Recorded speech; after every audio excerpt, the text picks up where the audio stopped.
too hard, something would push back. What happens next is my favorite part.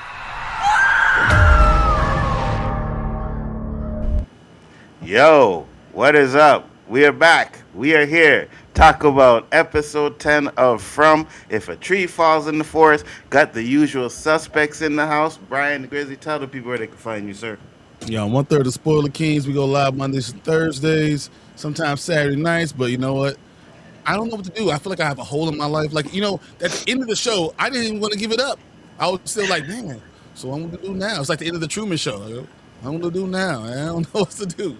Facts. Or I gotta Go get ahead. like I'm about House of the Dragon, so I'm like at least I can refocus on that right now. And Dark Matter is coming, but I feel empty. We waited so long, and it's already like over. But It's anyway, okay.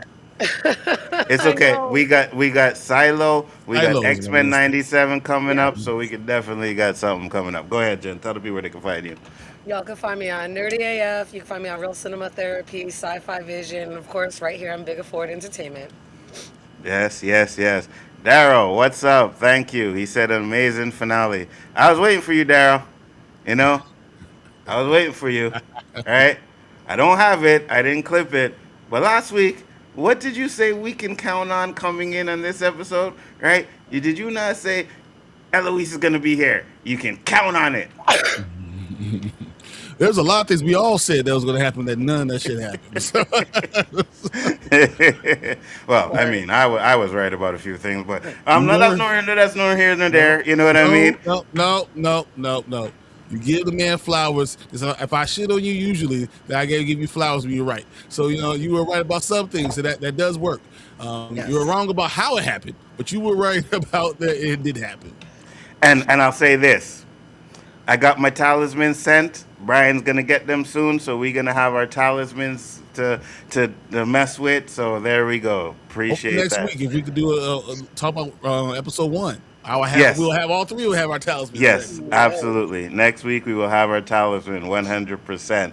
He said, first off, hold on, let me do this because I don't like whenever I do that and it covers Jen.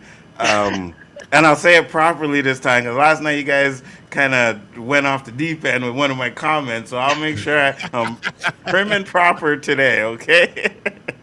I called it that Marley would die. That scene in the last episode of her finding something for Christy was full circle from when Marley stole stuff. I said she was gonna die too. Everyone Right? said Yeah, we all did. I said. But I said no.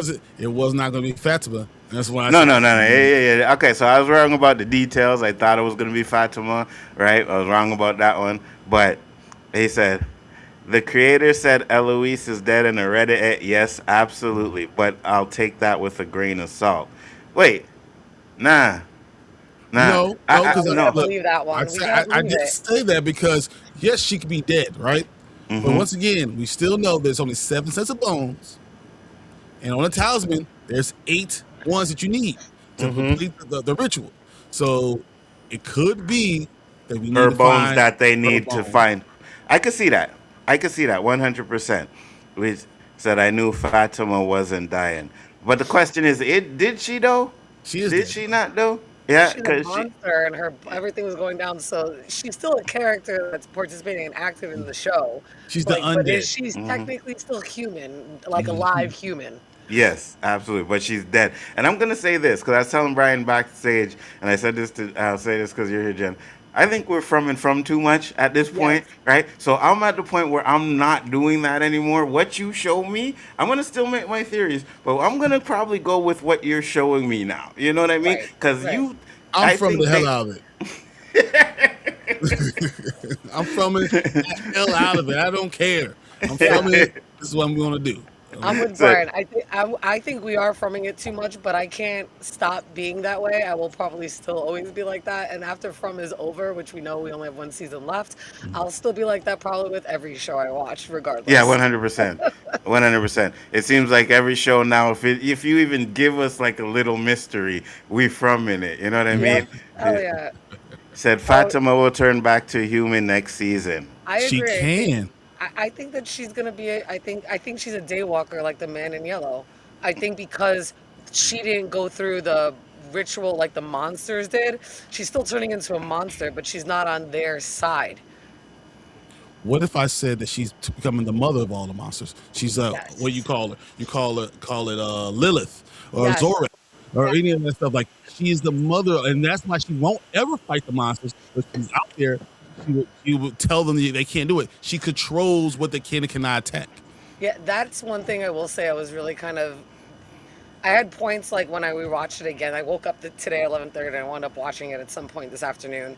And like now that I knew what was going to happen and I've watched it now like 4 times, like now I started to pick things apart. And that's one of the things I was kind of mad. I was like, God, swing on them motherfuckers, like something. Like she's just screeching at them and they're like, everybody's yelling. I wanted to see a physical, actual fight. I'm not a But violent. if she's Well, their that's a mother, lie. I am but if violent. she, I don't care. I beat my kids. I don't care. but they don't beat you back. That's true. That's true. I am not of a certain race that allows that. I'd break an arm real Facts. quick. I'm just saying, I'd break an arm and then drive your ass to the emergency room. I did it. That's right. My child tried to break Facts. me. I broke an arm. What? Facts. I'm not lying. 100%. My mom did it to me. Shit. That's the old school. So, And then what? Let her get away so she can do it again? I don't think so. I don't think So, so. like I said, when I said I'm not from this anymore, they gave us Satima saying, "Remember me how I used to be." So I'm going with that and saying she is turning strictly into the monster, and she gonna be working with them next season. That's what I'm going with. I'm But she not said going. at the beginning of the episode I that know what she's she said at the talking about beginning. protecting and doing all this. I can use this for good. This is they kept 100%. on going over it in the recaps for From. So like that has this also something they said. Yeah, and they Said, don't really know the rules. I think she said that because she knew she was about to turn and they were about to see her become a monster, and she didn't want them to think See Fatima was a the monster. face. Like, remember who I, like, as a human, who I was. But I think that will play a part into her being able to transfer back into a human and be that daywalker. I think that she's special and different because she's been their beacon of hope, their light. And if you go back to season 1, when they were throwing her 1-year anniversary party, that's something that's always been attached to her, that she's always been this positive person. And they didn't do shit with that golem, and that golem is still there. Yeah, So that's there might be a way that they're able to connect or do something with that golem, unless it's going to be all for naught and it was just to symbolize what she would become for them. But I do think she's going to be on their side, and I do think she'll be a daywalker. The light won't affect her the way the light, which like I went back and I looked at it, I was like, yeah, you can tell that the cowboy monster, they couldn't go into light. I'm like, but they didn't melt. There was no scar. They're not like a vampire. I'm like I look back, I'm like, I got it. But at the same time, like now I'm like, I wish they showed us a little bit more in certain scenes that we'd be What able up, to T? build off of. T, What up, what's T? up? What's going on? You see, I get all of that you guys are saying is great. I'm not messing my mind up with this crap anymore. I am not doing it. I'm going with the simplest answers from now on. Now I know I say this now because I'm fresh off of this episode, right? And we're probably gonna end up doing it because I know next week we're gonna go through episode 1, see what we can figure out, right? So, but I'm done, guys. Look, You how broke about me. this? How about this? I am more down with the whole loss. The whole Jacob. I'm more down with that. The more I think about it, just the duality of everything. And once again, because it's not just about them, but it's the idea of duality. It's the idea of balance. So you're gonna have good, you're gonna have evil, you're gonna have the hope, you're gonna have despair. You're gonna have once again when the eclipse comes, then all of a sudden you get an earthquake. Like there's always balance with all things that go on in front of you. I think that's a huge thing that has to happen in their game of chess. You can't have to make sure it has to be balanced. And we got confirmation that there's definitely a game within the game.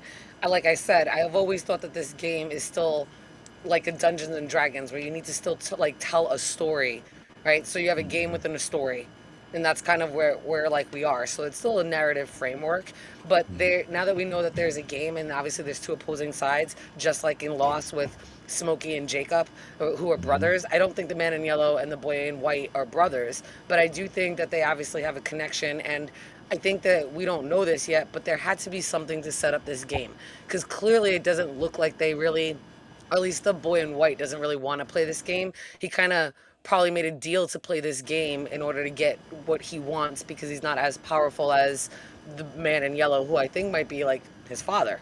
To be quite honest, I think that would make the most sense. No, exactly. And especially if they haven't seen each other in a long while. He's like, wow, you've grown. Look how you've grown. Like, that's something a father would say. You know what I mean? Not just that, Jen, because when I went back up, I did watch episode one, or part of episode one a little bit today. And what did we have? What are the main things we had? We had Mr. Lou playing chess with Kenny, right? Yep. And Yep. how they have, and Father and Mr. Lou son. was the darkness, and Kenny was the light, right? Yep. And he kept on saying, "You always win. You're so good," and that's what he was doing. He had the fractured relationship between Boyd and And Ellis. Ellis. So you have all that going on. Then you still have the song. Now think of the song. If you think of it as the boy in white is the one singing it. Que sera, sera.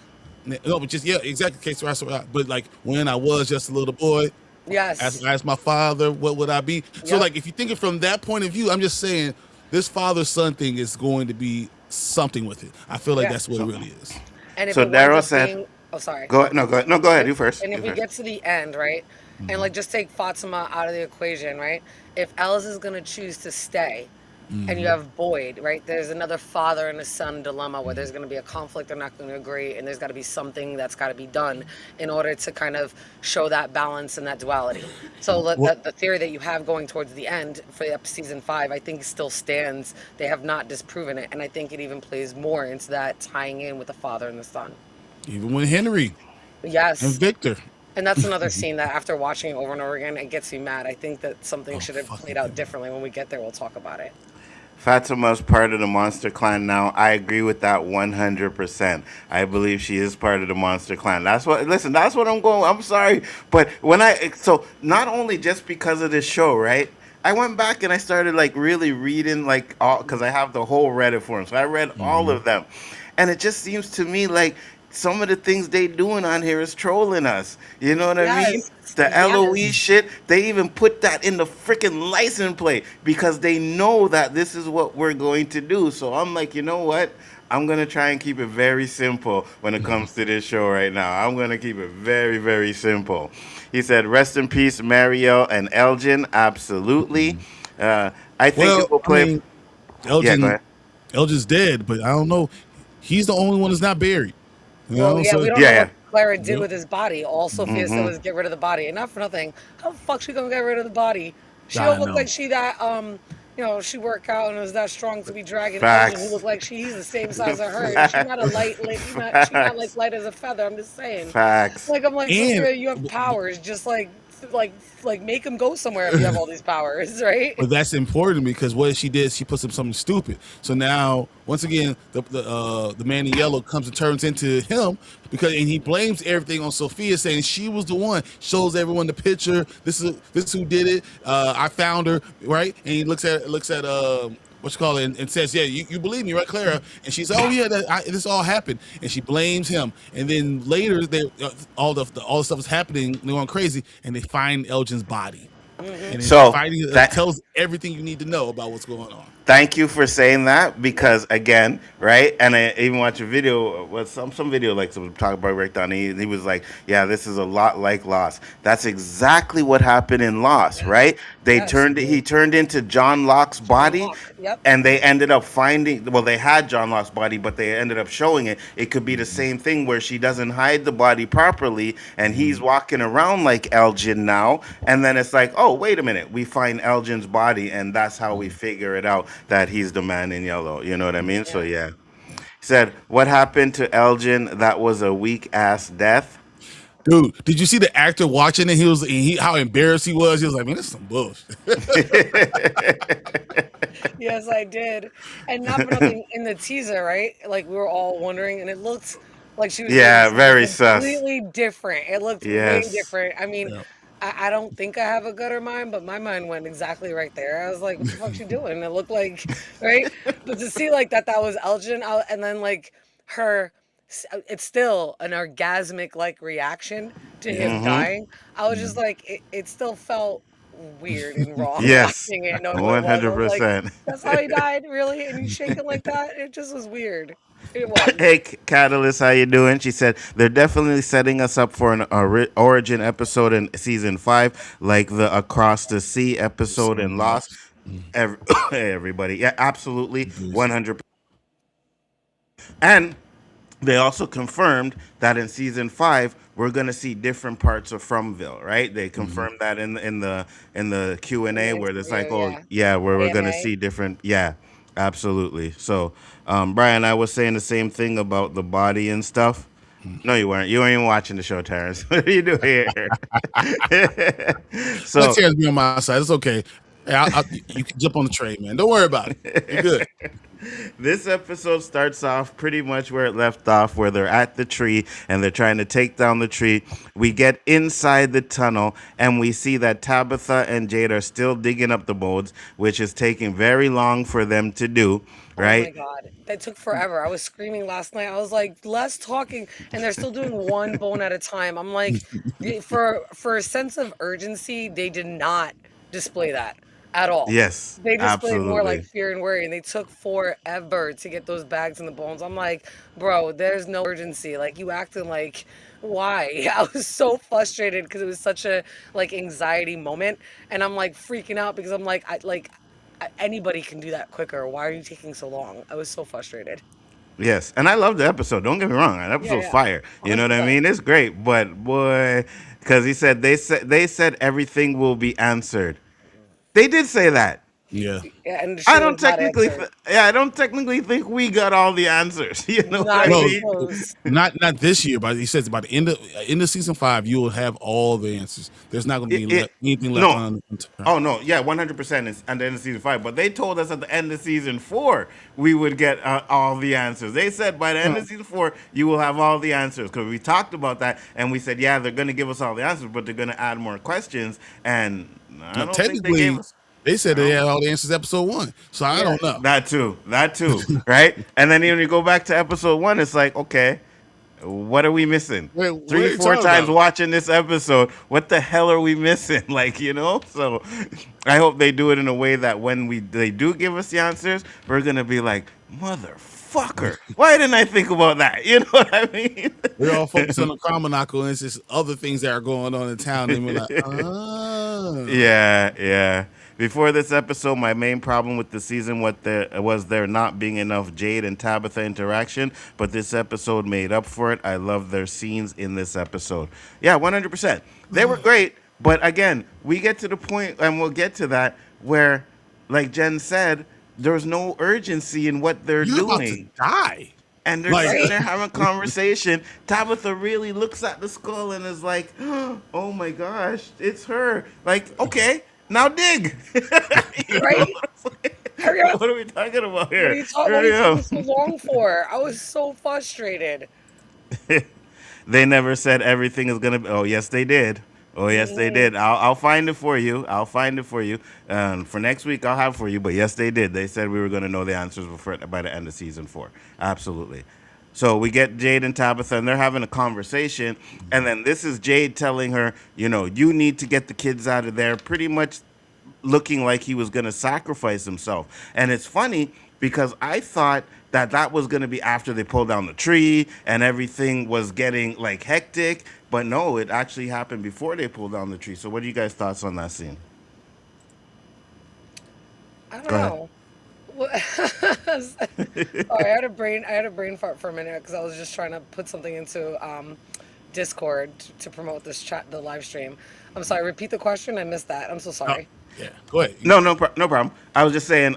So they were talking about shit. Now I lost my train of thought. Holy cow! So basically, we saw Go ahead. we were talking about everything, and then we saw with the tree. We thought everything was going to pop off when the tree was pulled Yes, down. yeah, Oh that's It it. yeah, actually just Thank a you. started minute for the lightning immediately and as all soon as we that. got there. So that was interesting. But then they kind of started off the episode with Donna saying, "Hey, once you release, open that tree up, all hell's going to break loose." Donna kind of said that beforehand, before it, but no one really took that for exactly what's happening because Jade said the bones will protect us, and even though he knew the He bones would lied. not. He straight lied. He And did, I and and I I called it. I called that last yes, season. I'm like, you he's did. fucking lying. I'm like, there's no. He does not know that. That's a Yeah. straight lie. Yep, 100%. Go back to last week's episode. Jen did absolutely call that 100%. So we already know you did that great Yep. job. I had a feeling too, kind of was weird, but yeah, you were absolutely right. Now they start to pull down the tree, right? But the creatures actually come through before the tree Before. goes down. Yeah. So does that So mean that once they the tree dislodge the was not roots, tied to the talisman's power? I'm sorry, Brian. no, Sorry. once they dislodge the roots, that's when they be able to pull it. So when you look at, I watched it. So as soon as they start pulling the roots out, that's exactly when they came through. Right. Because it's Okay. like opening a window, and that's what Sedona said. She's like, honestly, what you're Okay. Yeah. doing, you're opening a window, and Yep. like as you open the window, you're letting them come right through. Same thing happened in episode 1. The little girl opens the window, you let them come right through. This is what's happening. Right, Yeah. because That. That. the Yeah. Go talisman ahead. was still in the door. It's not like they Yes. couldn't come into the house because of the talisman. Yes. The granny monster still came into the house even though there was a talisman up, but you opened up that window. And you're Yeah. right, that's exactly what it was. That talisman, I don't think truly has really any power.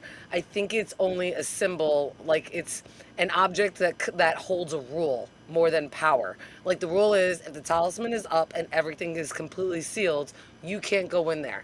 But if the seal is broken, no matter where the seal is broken, if there's a seal broken, Come right you through. can go in through that seal. I think that's just a rule. Yeah. I don't think the Absolutely. talisman technically has power. Yep. And it's funny too because we always thought that taking down the tree, we're like, oh, maybe it stops the talismans from working. So obviously that's not the case, right? Because she actually had to take the talismans from the house, so they still work, right? So It's you're just they right, break the but you're seal. So once you you're break right, the yeah, seal, yeah. you open the window basically, and you let them come You're on. right. We've seen it multiple times. You know, the massacre in the colony house. We saw Same it thing. and all those things. Anytime you see them open up a window, they can come right through. Right. You're right because it's only once, and I'm playing it now. Once the tree starts to come up, that's when they go through, right? Right. Let's see. You see, because you see them seeing it. Yeah, because you gotta go back it up, but they already saw the light. I mean, Go back. Right there, right there. right More. here, yeah. And there, right there, the window's open. That's when they go ahead and do it. So as they're pulling it, there's a scene where you're right there. They can see the light and you see the thing, and that's when When they come through. in. So they broke the seal on the house. So basically, they opened up a window, and that's when they come through. That's when he pulls through. They get through, and then we see that they can't go through the light. Now it's kind of funny though, right? Because They it didn't looks burn like them. not just burn them. Well, okay, I as was I mad look at that it he now, didn't burn him like a vampire. That's what I'm saying. I'm like, it was kind of like weak that the cowboy guy was like, ah. I'm like, what's your little for? Like that made nothing. Like it didn't really show enough. And when I first saw it, I was just like so impressed because we had called that. But going back and watching it a couple times over, I'm like, they could have did a better job of showing it better than what they did. It was just like, you know. and Yeah, because it should have burned them. It should have walked through. Right. If it's direct sunlight, it should have burned. Exactly. and not just that, right? Like I think at one point, like here, it looks like these guys are standing in the shade, right? I'm like, Yeah. why are you not in the light, Just right? Right. Yeah, Just why gotta wouldn't you just walk around and say, all right, Yes, I'm gonna that stay in the too. shade. Yes, that too. That's another thing because the reason why I said that is I look back at this one and I was like, okay, kind of looks like there's no real shade for them to get around, right? I mean, you see a Right. little bit here in the corner, but then when you go look at this scene with Jade and them, it looks like there's a bunch of shade, like they could have crept around to get around to them, you know? Again, Yes. no sense of urgency. Because Tabitha's like, they can't come into the light, and they still fucking stand there in the shade. I would have said that as I'm walking forward into the light, like, they can't come into the light, and you're pulling. No sense of urgency. So, like, obviously seeing it the first time, we're like, but after you watch it a couple of times, I'm like, they didn't do a really good job of really showing it. Like we did the first time on the first initial reaction, it gives you that. But when you look back, you're like, you called that they can't get into light. Why are you still standing in the dark where they're about to, like, she knows that they can run. The rest of them don't really know that, but she saw Smiley run to attack Miranda and kill Miranda. She saw that, so she knows that they can move. And she's like, they can't come to the light, and stands there. I'm like, Dios mío, no sense of urgency. Like, if my life depended Facts. on it, I'd be more aggressive in asserting what I need to do. They were just, I don't know. I don't know if it was shock, but I'm So like, at this point, you should be running and moving quicker than what you are. absolutely. So Daryl said they said this season would bring characters to truth. They said They never said all the questions. So yes, they did. They said all of the questions be answered. They even said we would find out why the man in yellow chose to come out at that time, and we didn't even get that, right? So they've been Right. saying a lot of things that we haven't gotten. They said at the end of season 4, and me and Brian even talked about it, where it's like, okay, so we're gonna get all the answers by the end of season 4, and then season 5 is the way they use those answers to get out. And we Right. didn't get all the answers. They did No. say that, and I'll find it for you. Don't worry. Did we I'll see find if I can out find that it. they did get all the answers? But I have a question, guys. Yeah, go So ahead. let's say they went with Jay's original plan, and it's just Jade and Tabitha grabbing the bones and trying to get back through the tunnel. Would the earthquake then have happened? So here's the thing. I believe yes, because I know you talked last night where you were like, "Oh, I think it was a way to like To help, balance yeah. and it was someone helping them out." Honestly, I think it was just coincidence. They pulled out the tree, fucking earthquake happened, and they got a way to get out. I honestly believe that. I don't think that there was this, the boy in white or anybody was really trying to help them. I really don't. Do Could you it be think just it the town? was? Do you think it was the town itself? The town, like as its own entity, that's become alive because of everything. Like I said, go ahead. You guys make theories. I'm going with what I think I see here, and I think it's one of those things where it's like an ex machina. You know what I mean? Like, oh Yes, yeah, it's okay, ex we need a way to machina. get out. Boom, and then here it is. That's what I think it is. I don't think it had anything to do with anybody helping or anything like that. To be honest with you. The other thing that kind of made me think about this was when Donna was dying, and Boyd said, "Hey, you're not going to die me. I won't allow it." She immediately woke up. I wonder if they can speak things into existence. Yes, I believe that they can manifest things and that they just don't realize they have that power. I said that a couple streams ago. I 100% that think that Boyd manifested things. When you think about it, Boyd story walked using the torch and these other manifested other things. Boyd is able to use powers that we've seen other characters get because of certain things From has given them, but Boyd is able to create them on his own. Cool Nerd said, "I think something was helping them. The timing was too on point." Yeah, Yeah. that's what exactly what an ex machina is, right? Yeah. So that's how I seen it. But hey, I could I be mean, you wrong. saw the lightning coming through the damn tunnel. Like it didn't come like a random lightning bolt in the sky. It came from down below and got a red one in the sky. Like so, I mean, there's something there. There's something forcing these things. The ghost in the house. There's something else going on that's helping. Right. I feel agree. I feel the lightning came from there because they got the bones. I think that has something to do with that. I don't think it had anything to do with like someone helping or anything. I think the fact that they got the bones, I think we were still seeing the lightning, right? Because at the end of this, even with them getting the bones and the boy in white telling Sophie they got the bones, man, yellow didn't care. Well, You no, know, because it No, felt but like a tit for tat moment, right? yeah. He's like, the boy was like, "Oh, they got the bones." He's like, "Well, there's no faraway tree anymore. The bottle tree." Exactly. So if they would have kept the faraway tree and say they didn't pull out the faraway tree and they got the bones, would the earthquake have happened and allow them to get through? And if that happened, because that was part of the actual ritual, because we always heard from last episode, it's not just what you do, it's about how you do it. It's the Yes. ritual, what you knew in the ritual, would that have happened anyway? Maybe it's possible that when you have the bones and the monsters come, they find a way to make sure you get out. Yeah. see, and I get that, but we still have what 4 or 5 faraway trees still left in the town. There's 3 more because I think we've seen 3 4, more, right? 4 altogether, so still 3. But what I found interesting is the boy in white's next response to that tit for tat moment was, "You're going to lose this time." So clearly, kicking That's down it. that faraway bottle tree didn't. It might become now like create more obstacles for them to get to their goal, but they're still able to get to their Get goal. to the goal, yeah. The man in yellow still can lose. So it's not game over. So even though things matter and have to happen a certain way, that faraway tree might, like I said, the talisman are gone. The faraway tree, they might not be able to get to the lighthouse in a quick instant, go through a tree and you're there, like Tabitha did. Now they might have to find a way to like make the long journey to it, like Boyd and Sarah did earlier in season 1. But they still are able to complete the goal and get out. That's still on the table. And I think that was really important out of that whole tit for tat moment.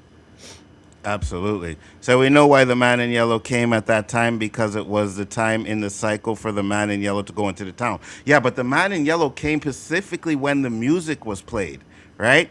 Jade played the music, the man in yellow came. They said they were going to give us a reason as to why he came at that exact moment. And they And they didn't. never gave it to us. Right. Right. I think the lightning was moving the bones. I agree. Absolutely. So, Brother Anzo, what about the bones left in the truck? What if they're connected to the man in yellow? Terrence, did you even watch the episode? There's no bones in the truck. Sophie cared. That's why she took the talisman. Well, I think she took He the wanted to talisman. make sure to take their protection. Right. Their hope, right? Right. Now, they had a lot of hope because they got the bones and everything. Oh, right, we got hope. Now they go back to the town and they have no talisman. That's a way to take away their hope. Absolutely. And Sophia's, the original purpose that they've been saying since the beginning of season 4 is Sophie's purpose is to create chaos, right? So Yeah. think about it. They're going to go back and they're going to go home and they're going to realize the talisman are gone and it's going to create chaos because now they're going to figure out where the fuck do I go? And even though like Boyd and Donna remember where some of those holes were and stuff, a lot of new people have come in, like think about all the people in the, but like all these people have come in and they came in under the protection of there being talisman. Like here's talisman, you can pick a house. Now they have to remember where those holes are and were and kind of figure out where they're going. And in that process, that's going to take planning and time to like strategically put people where they need to be. They're not going to have that time because it's already getting Or- dark.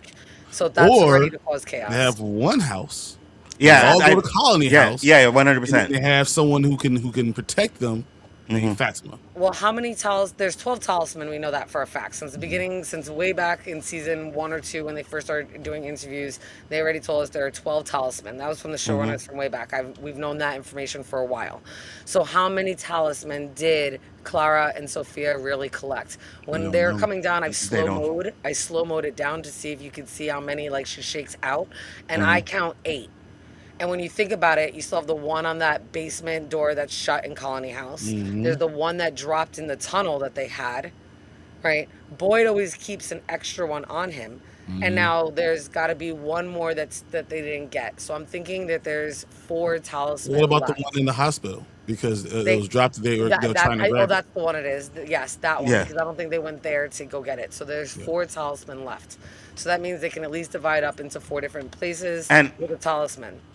And we don't know if she actually was able to get the one in the Colony House, right? We don't Right. know if she was able to go and get that one because that's where everybody was. Donna, Ethan, and all of them, they were at the Colony House. So I think you would notice the talisman leaving if you're, going outside or something like that. About to, you're like, wait a minute, so I'm not right here. Where the fuck is the talisman?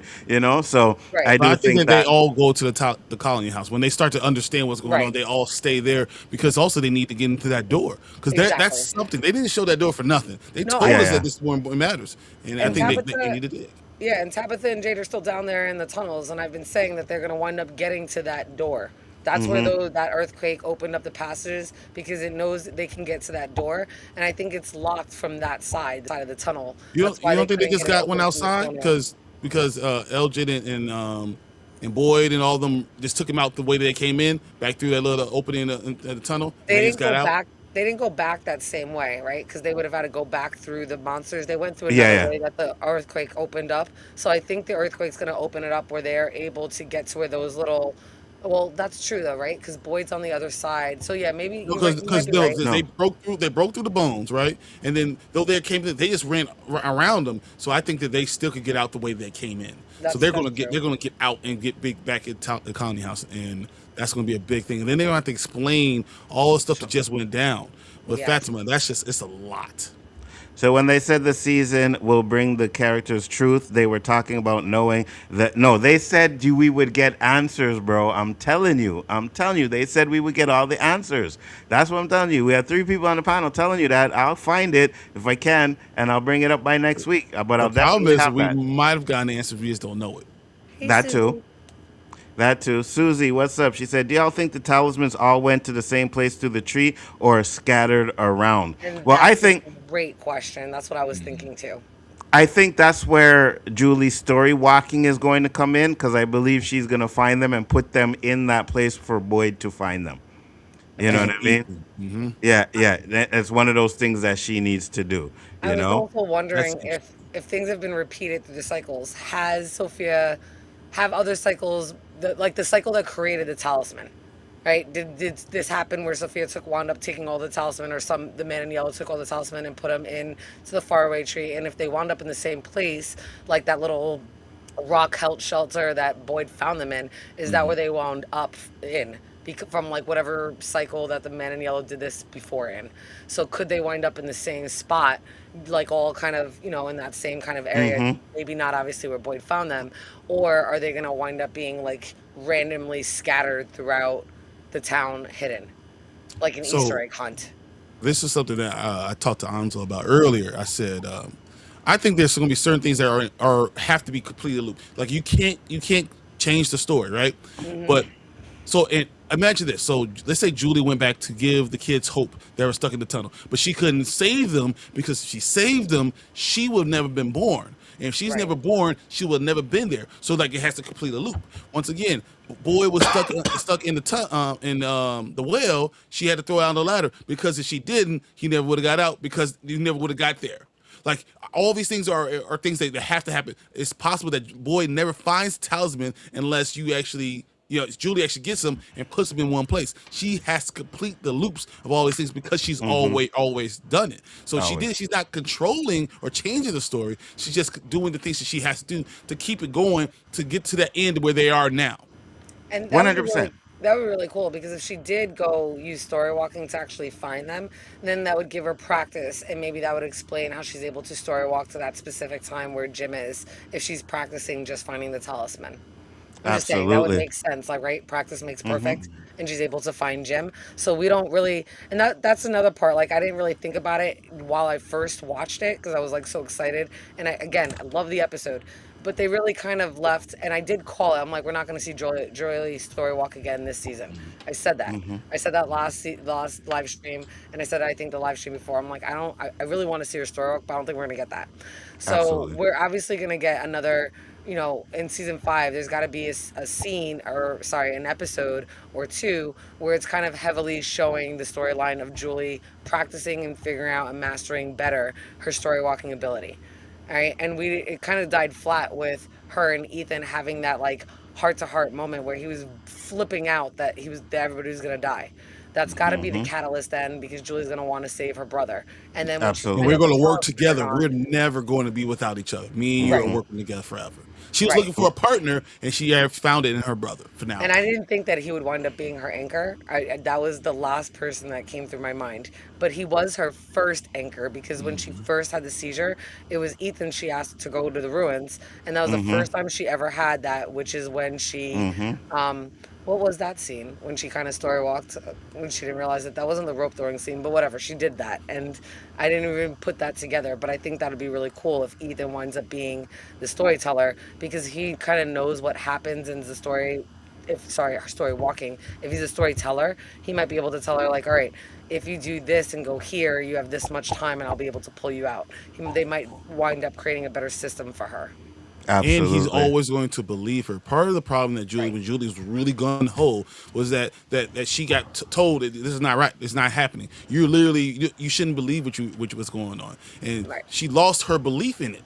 And Ethan's not going to do that. Ethan's going to be like, I believe in these stories. I think this actually is Mm-hmm. happening. And he's going Mm-hmm. to actually fan her flame for it, and it's going to be a big part of next season, I believe. Like he did with Tabitha, right? Exactly. He told Tabitha what to do, and then she was like, follow your. If you think this story is telling you something, you follow it. So yeah, I was going to say that everyone goes to Colony House, and the thing Fatima made protects them at night. The golem you're talking about? That'd be Yes. Yes, interesting. Susie, I think they're all in the same place.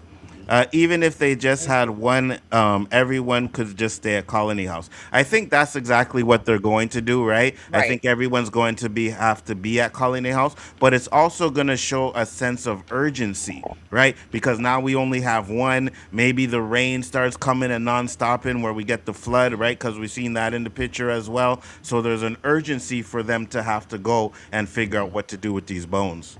I always The wondered, poltergeist do is they back. need two because of that whole, because the door in the basement? Do they need two talismans?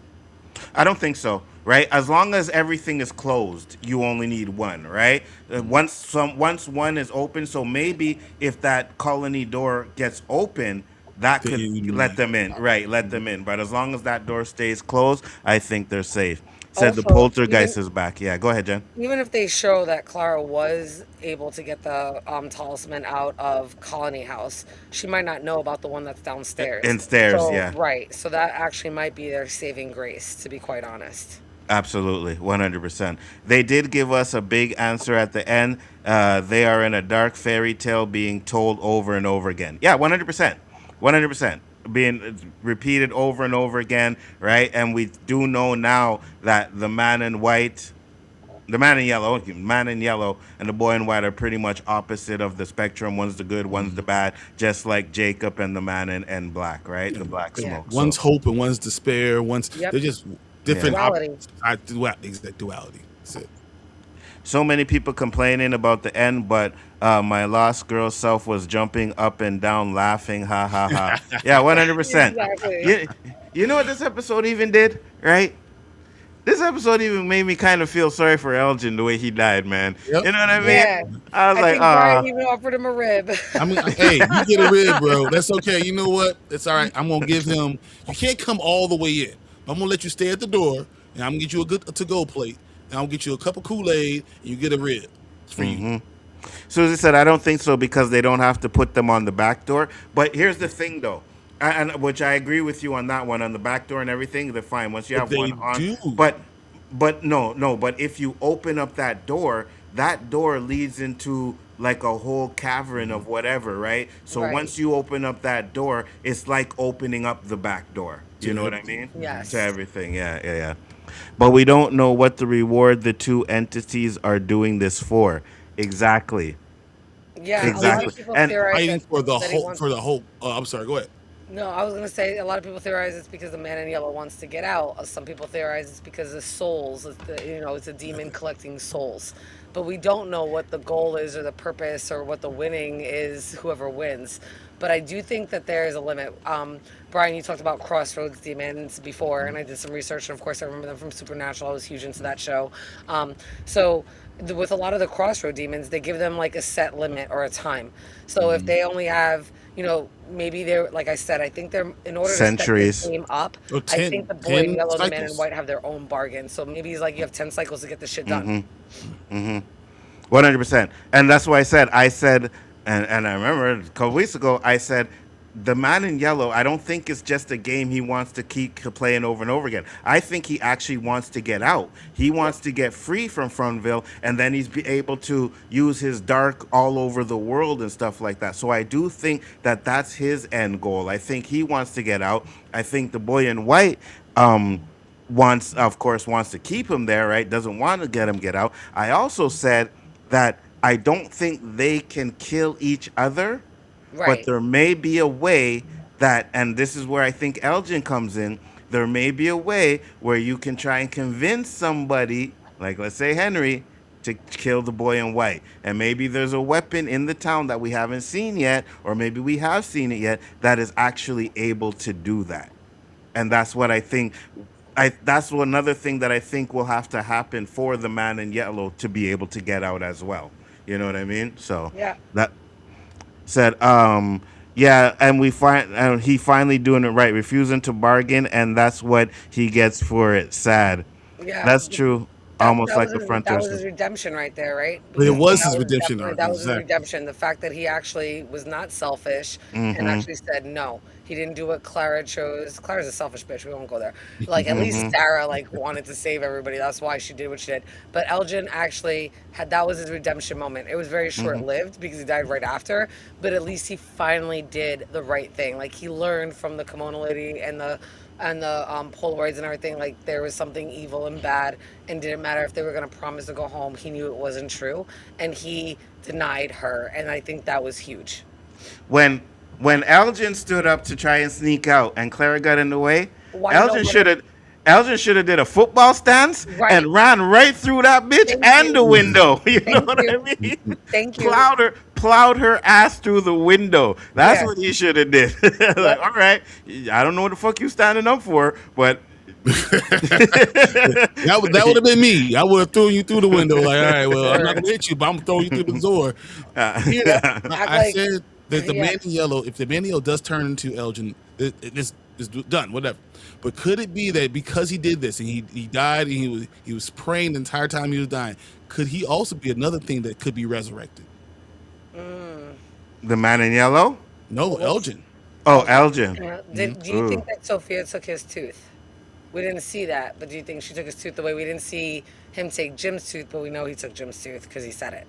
So if he took the tooth, and my theory is if you bring the teeth to the Lake of Tears with the bones, they would be able to free all the souls. So I do think if they took that tooth and are able to find Elgin's tooth, it's possible that he'd at least be freed and not trapped there.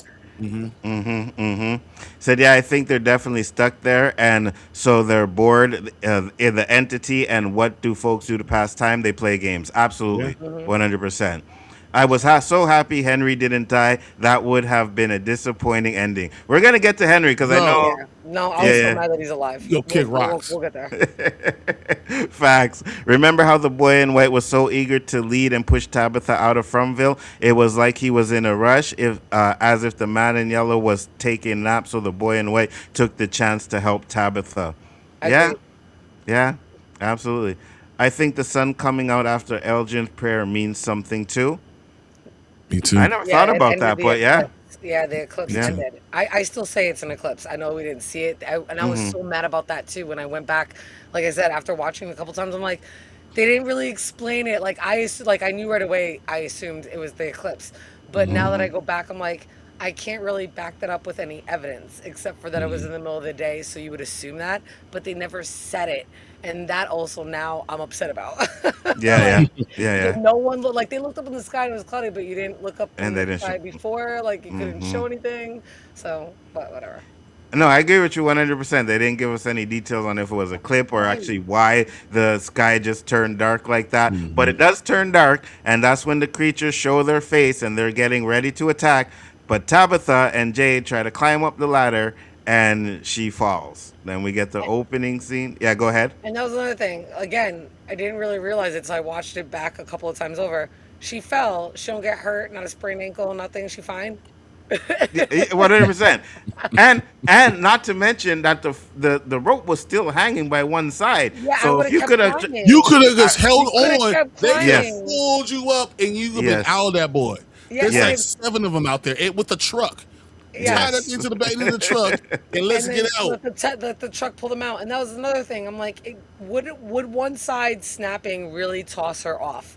Because I'm thinking back to other movies and other things we've seen. Yeah, that startles you, but you're already gripping on for dear life because you know you need to. So did she, like, I don't understand how she felt, like, looking back at it. And then she didn't get hurt. And then they didn't try to go back up the ladder either, probably because it was dark and the monsters were coming. And then the earthquake happened pretty quick. But that wasn't even a thought. And again, no sense of urgency. Absolutely, 100%. We get back to the town, and earthquakes are starting to happen as the lights went out, and we see, Victor in the jail cell. Kenny eventually lets him out. We get cut back to Jade and Tabitha. Creatures are coming in, but with the earthquake, it opens up a little way so that they can escape through. Now, I want to hear what you guys think about that because I know you both have some theories. So, Brian, you start because I know you have one. Go ahead. No, I mean, I literally believe, once again, it's duality. So if they do something like the eclipse, that means something has to give them an opportunity to be able to get out. I believe it always has to be a balance in front of them, no matter what's going on. So if I help one side, like I gave the eclipse for the monsters to come out, then I have to have something else for to happen. You guys, we're not going to go on one side or the other. I think that's part of the whole plan. I think you have to have the same. It's like a scale. A sliding scale. So you put one thing on one side, you have to put something on the other all the time. Absolutely. 100%. Go ahead, Jen. Yeah, no, I agree. I think a lot of people are theorizing is the entity alive, as the Fromville itself an entity, and is that like alive? And I don't necessarily think it's an entity and it's alive, but I think it reacts to the players as well. And because of the duality, if there's an eclipse, then it's got to give them something else. I do think because I thought it would all be like a result or like the effects of pulling out the tree, but it came after that. Like the tree got pulled down and people got way back, all the way back into town. Like boy was already there when we saw the lightning bolt, when we saw the skies, when we saw everything. So it wasn't necessarily have anything to do and related to the bottle tree. And if it did, it took way too long for the effects. I do think it was from The itself. bones. Right, and the bones. Between the bones and from itself. Said, yeah, Tabitha should be swinging to and fro, not fell off. She fell off so they can continue the story inside the cavern. 100%. Otherwise, they have to film an extra scene. Yeah, absolutely, 100%. We know why they do the stuff they did, right? All for dramatics and stuff like that to keep. But boy, I was just like, man, that would not be me.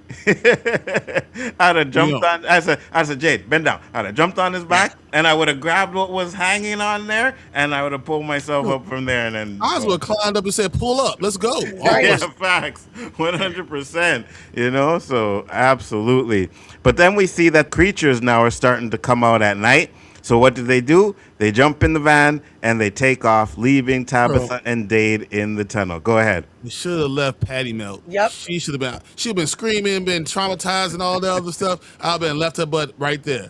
I would have put like in The Walking Dead. Remember when like Shay like kicked Otis and let Otis so he could get out? Yes. I would have pulled a Shay and Yes. Otis.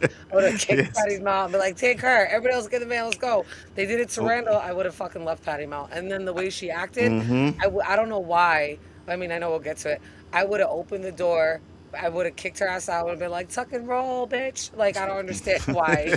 Look, I don't have to outrun the monsters. I just have to outrun Over you. you. Yeah, absolutely. Shay Absolutely. Otis.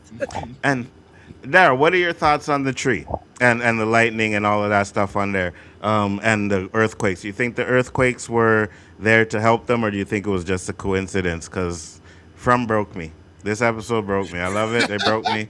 I'm done. I'm not gonna.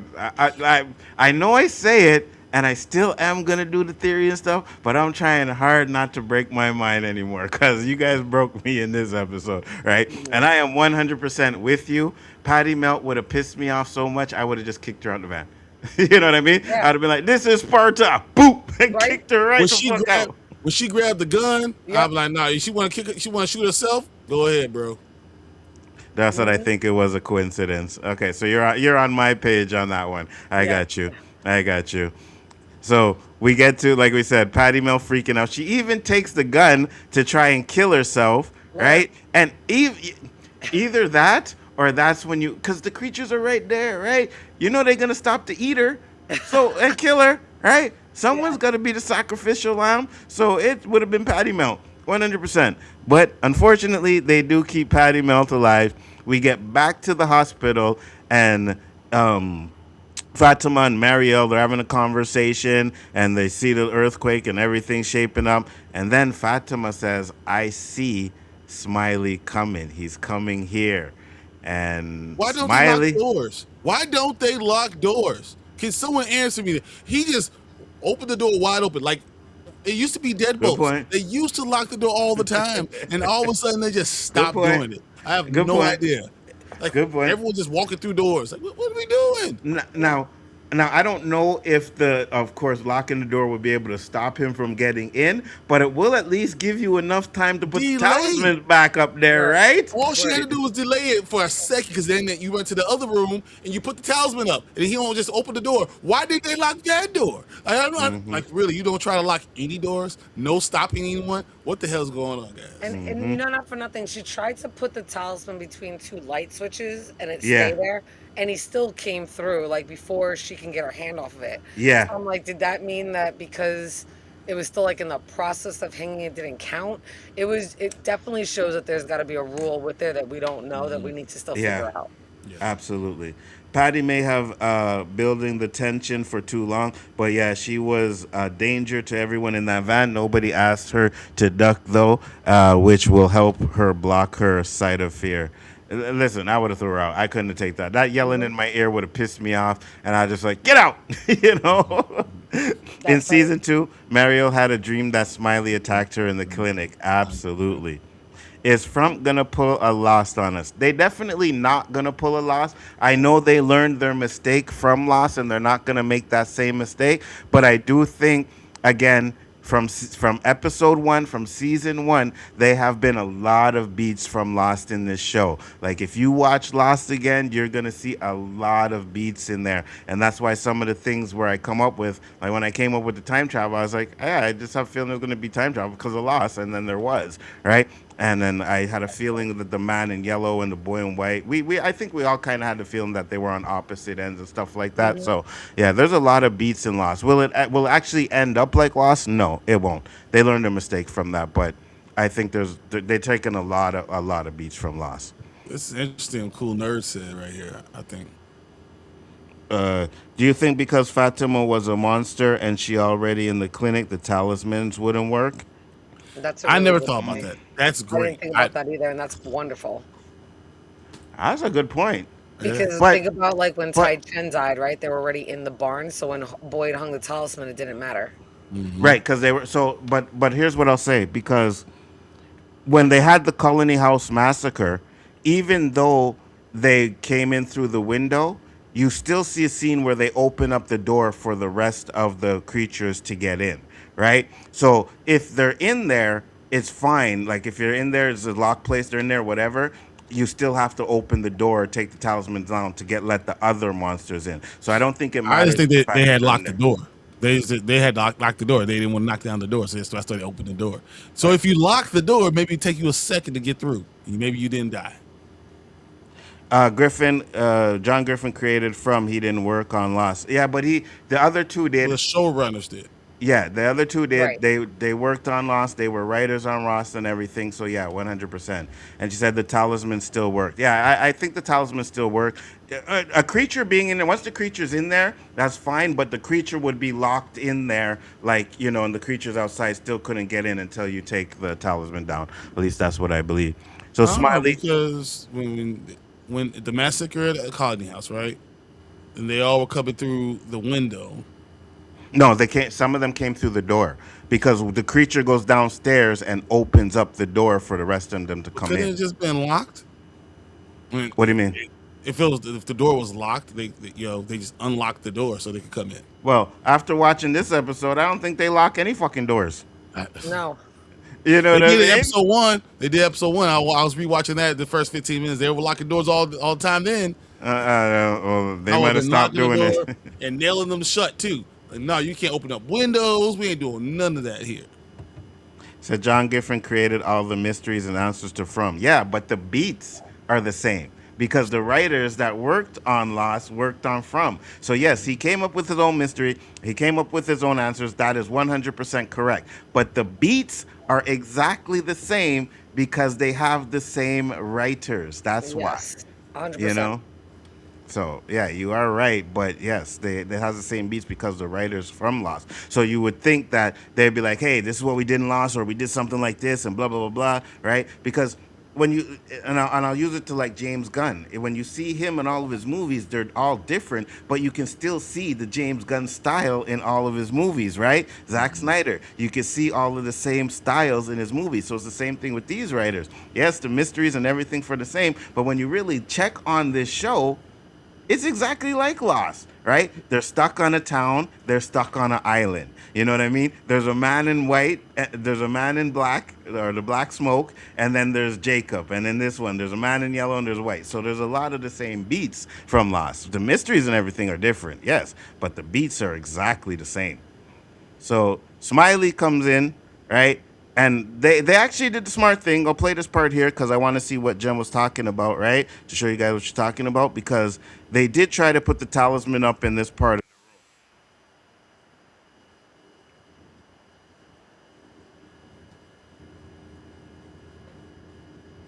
You didn't get it hang up. It wasn't She didn't hanging. get it hung.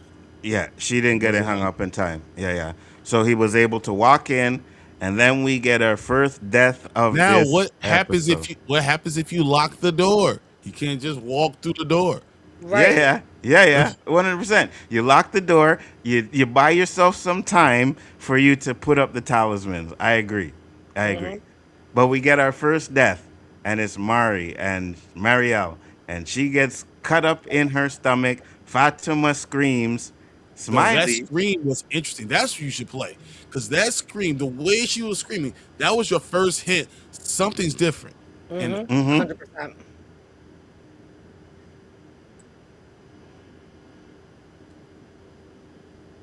he's ready to go. And the way she just screamed at him right there, once again, I feel like he called her mother, the mother of all monsters.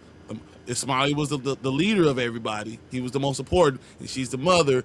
Possibly, he can't defy his mother. And Yeah, that's why but- she's able to do that. Because he walks away. He could have stayed there for everyone else in that van. He could have just came in and killed them. They were outside. He doesn't, and he walks away. Yeah, he does. I don't know why he did that, but I'm gonna ask you guys this, right? Because Smiley says interesting and walks away. So did Smiley not know that she took control of him on the bus? I don't think he had any idea. I don't think he realized why it happened until now. Okay. That's what I'm saying, because like I said, he when he said interesting, it kind of showed me that like he had no idea what happened to him when she said no, and then he went flying, right? So he said Bender directed every great episode of Lost, all the epic ones that people always remember. Absolutely. Said yeah, she didn't push the lock mechanism exactly. Stall for time. To be fair, they were panicking and couldn't think straight. They didn't lock the front door either. So I don't know. They just weren't locking doors. When Fatima screamed, Smiley knew she was a monster. That's why I think he left. Like, Right. with you, Daryl.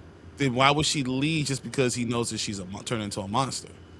Because he I could have don't- literally killed Boyd and all of them outside still. And he just sitting there, he walked away. Yeah, he she walked has right some past type them. of- Unless she has some type of control over something, why would he just walk away? Do you think that he figured she'd turn into a monster and just kill them all herself? But has he ever done that anywhere else? Or all the rest, other monsters? Did they ever do that and just let one person just deal with it? Or did they all like, it's always like a group, you know? They all like, it's like pack animals. And as they always kind of surround you and then they attack you. All those deaths are usually about them surrounding them and then attacking them. Right. Unless they're one-on-one. You're right. So Yes. why would that happen? I don't know. In season 5, if the Talaman's still left behind, Boy needs to set up traps and drills and start having people stay calm after attack comes. Yeah. Yeah. They should be doing that at the They should've been beginning. doing- From the beginning. They should have been doing that. Mm-hmm. And if you're a 100%. military person, you would think he would know to set up some type of training and get like 100%. set up booby traps, kind of like Morgan did, or like Home Alone, like something. 100%. Now, we get to the death scene, but here's what Brian was talking about, because we see Smiley coming out there. They just the way Christy stares at him, right?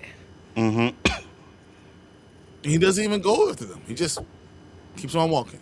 And the window was already shot out, right? Like he could have Yep. probably reached in there and like did something. No, the window's not shut out. But Of no, that. that's Boyd's car. Oh, that's boy. Yeah. Okay, yeah, they're in the pickup Yeah. truck.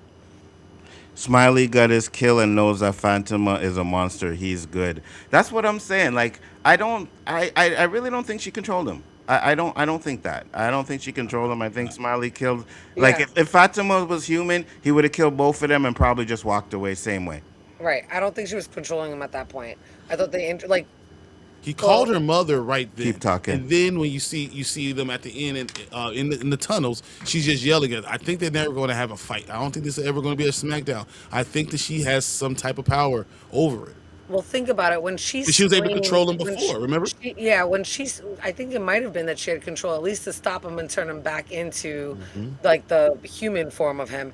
Because when she first encountered the whole controlling thing and can see him, and she stopped him and screamed back in episode 7 when Kenny Mm-hmm. was on top of the roof, her screaming knocked him out of being a monster. Her screaming now knocked him out of being a monster.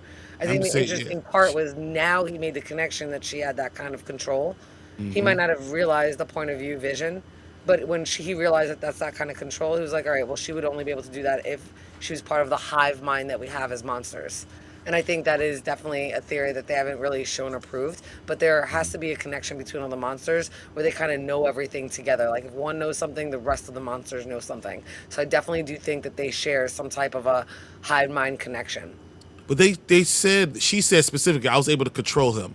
I saw him with the kidney. I was able to do it. I was able to control him. So why would that change now? So why wouldn't It it wouldn't. still be the same thing? Even though she's turned into a monster, she Right. still should have that same control. I So I agree. think that What she does have. It was. I'm not like pulling control out of nowhere. It's because that's what we saw already. Right. No, I what no, if I what if agree. I think she had control at least at that point, although she wasn't what able to stop him from killing Marielle. what Because if she the didn't know. what if the man in yellow's blood stopped her from having that control?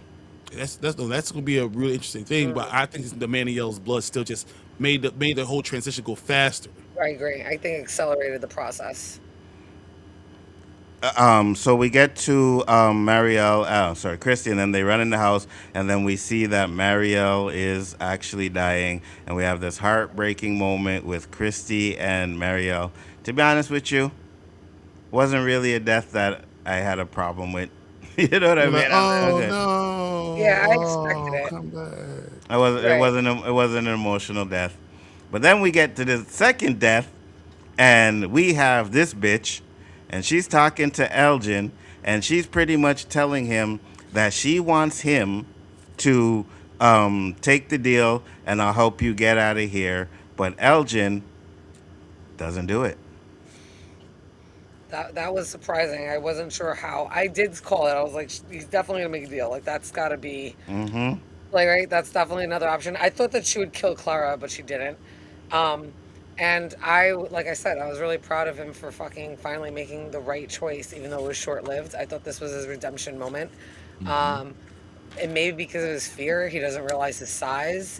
He's still like a very like of mice and men Lenny moment where he's like duh, and they're standing there. So that point was disappointing because I think like we were talking before, he should have like bulldozed, plowed right through Clara, like Claire, was yeah. tackling her, just fucking slammed right into her, like just completely body checked her and kept it moving, and he didn't. Christy, actress, did a really good job. Yeah, 100%. Now, here's a question I'll ask you guys. We know he could, and what he does to Elgin. Why is he making deals? Because I think he needs help in winning. Because I think the boy in right has a point that he's closer to losing than he's ever been before. Interesting.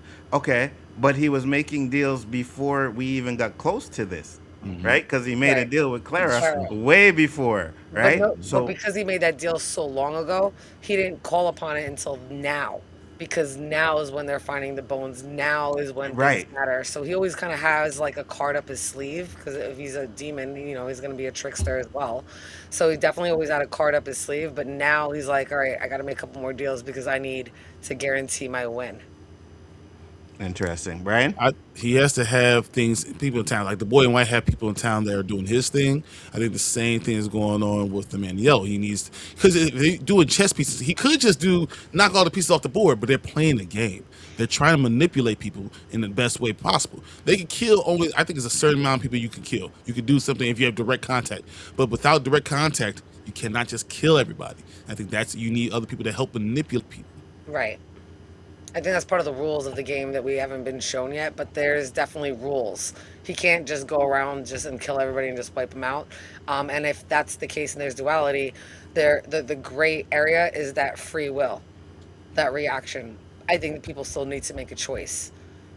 Whether they're manipulated and they make the wrong choice, they still have to choose to do what they're doing. He can't just make them and like possess them, control them. He can only kind of manipulate them and then do something with that reaction or their response, their choice. I like what you guys are saying. Well, I'm not even going for that anymore. All of that stuff, I just like, mm-mm. But Elgin says no. We get to Elgin, and she says, give me your hands, and then we have the death scene. I don't What know did you why get? he gave her her hands. He should have Dude, knocked you- her the you want fuck to- out. you're gonna have Punch her. to You want these hands? literally- Boom, boom. There you go. Those are Exactly. the hands I'm giving you. You're going to have to literally make me do everything. I'm not going to just make it easy on you. I'm not going to just, bow down. But anything you do, especially I got someone else here. I've been running around Claire like she's a Buick. Quit playing. Quit playing.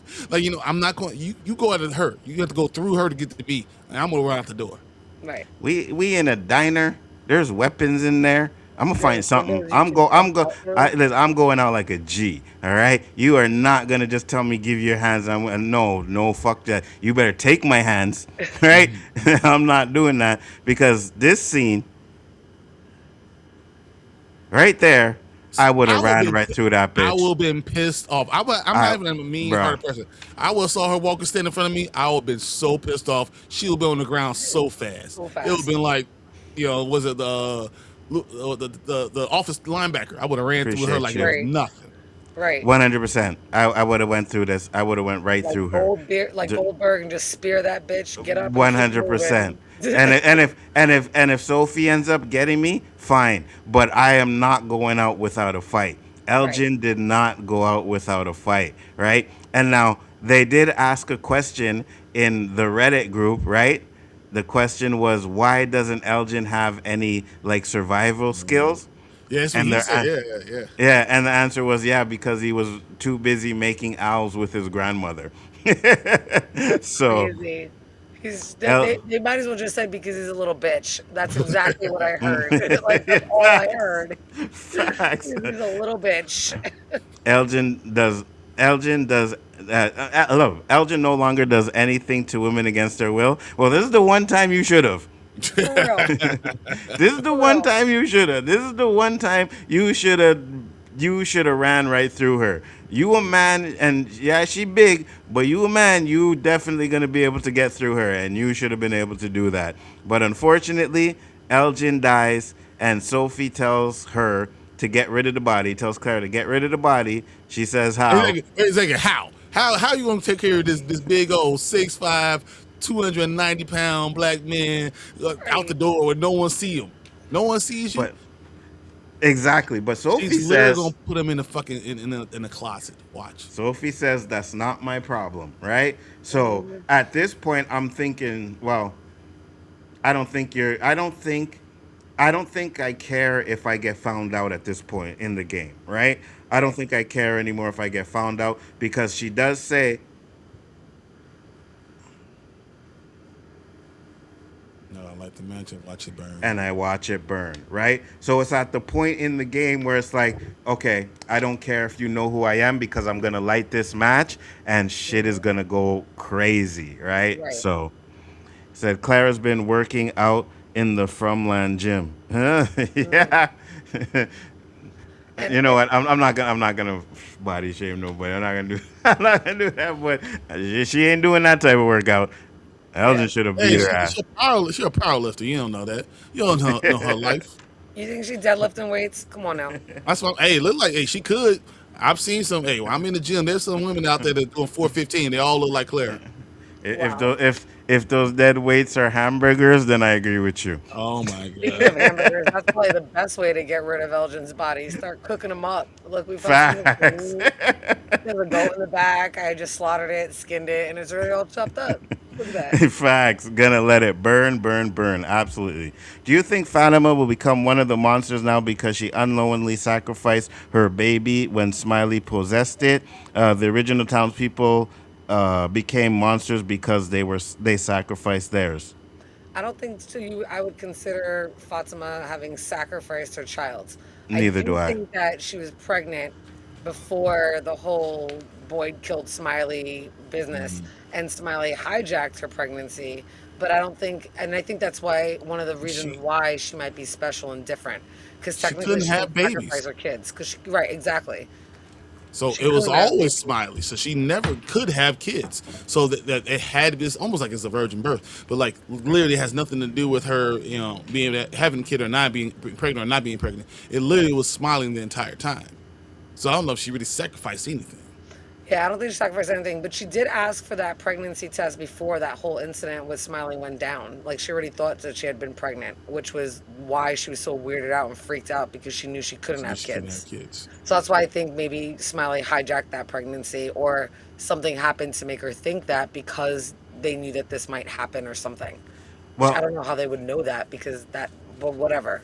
So, you are right, but when we went back and looked at the timeline, like Boyd gives the worms to Smiley. Smiley dies, and then that's the episode right after that. No, same episode. At the end of that episode, that's when she asks about the pregnancy test, right? Right. So the way it happens, yes, I agree with you. She should have been pregnant before, right, to ask for the test, but Because I she had don't been know the feeling way. that way all day before she asked for the test, right? Yeah, you If know you what I watch mean. the whole So, episode, she's been thinking about the whole time, right? the pregnancy, I don't Yeah. remember. I don't remember. I gotta go back in that. Um, We'll look at it. We'll look at it again. Yeah. We'll go more oh, into detail. I could be wrong. yeah. We'll definitely check that out too. There's a lot of things we can go back. So keep a note of those, right? I won't remember. Guys, I won't remember. So Yeah. somebody keep a note of the things that we want to go back and look at, Yeah, we'll and start writing them. we can definitely look at that, I'm gonna right? start writing them down. So we've got episode season one, ep one, and now we have this. Okay, I'm writing it down. Absolutely. We have Henry now. Henry's in the house. He's cleaning up after the earthquake. Donna comes in, and he's like, it can't be real. Donna tells him to go see Victor. He says he will, but he picks up the can, finds the bullet in it, and then we remember to what the Victor in his dream said, where this reality was going to give you all the things you need to, kill the anchor, get rid of the anchor. So that's when he asks us, why are the bullets here? And then Donna tells him that Victor had a gun and the gun is in the sheriff's office. Now, Jen made a good point about this, which is another thing we should go back and look, Jen. So make sure to write it down. When Boyd took the gun um, from Victor. Victor, what did he do with it? And then if he only put it in his dresser, why didn't Acosta find it? Right. So go ahead, Jen. You go, because that was your theory on that. Yeah, my theory is how the gun wind up there because when we saw him take it and then Acosta went looking and scavenging and looking through all the guns, she didn't find it, right? So that was definitely how did the gun wind up there? And like I know you have the bullets locked up somewhere else, but I would think that you would have put the gun somewhere different, especially because where he had Acosta's gun was anywhere near there. So that was number one. And number two, the more I think about it, like Donna really pushed for him to go see Henry, which really kind of triggered this whole thing that this was the message that the doctor or that Victor was kind of the outside Victor, the normal Victor was kind of pushing. But it made me wonder, like, why did Donna keep pushing that issue? Donna usually doesn't push that issue. So then when you watch it back a couple of times, like I said, after like watching it like by the fourth time, I'm like, why did Donna?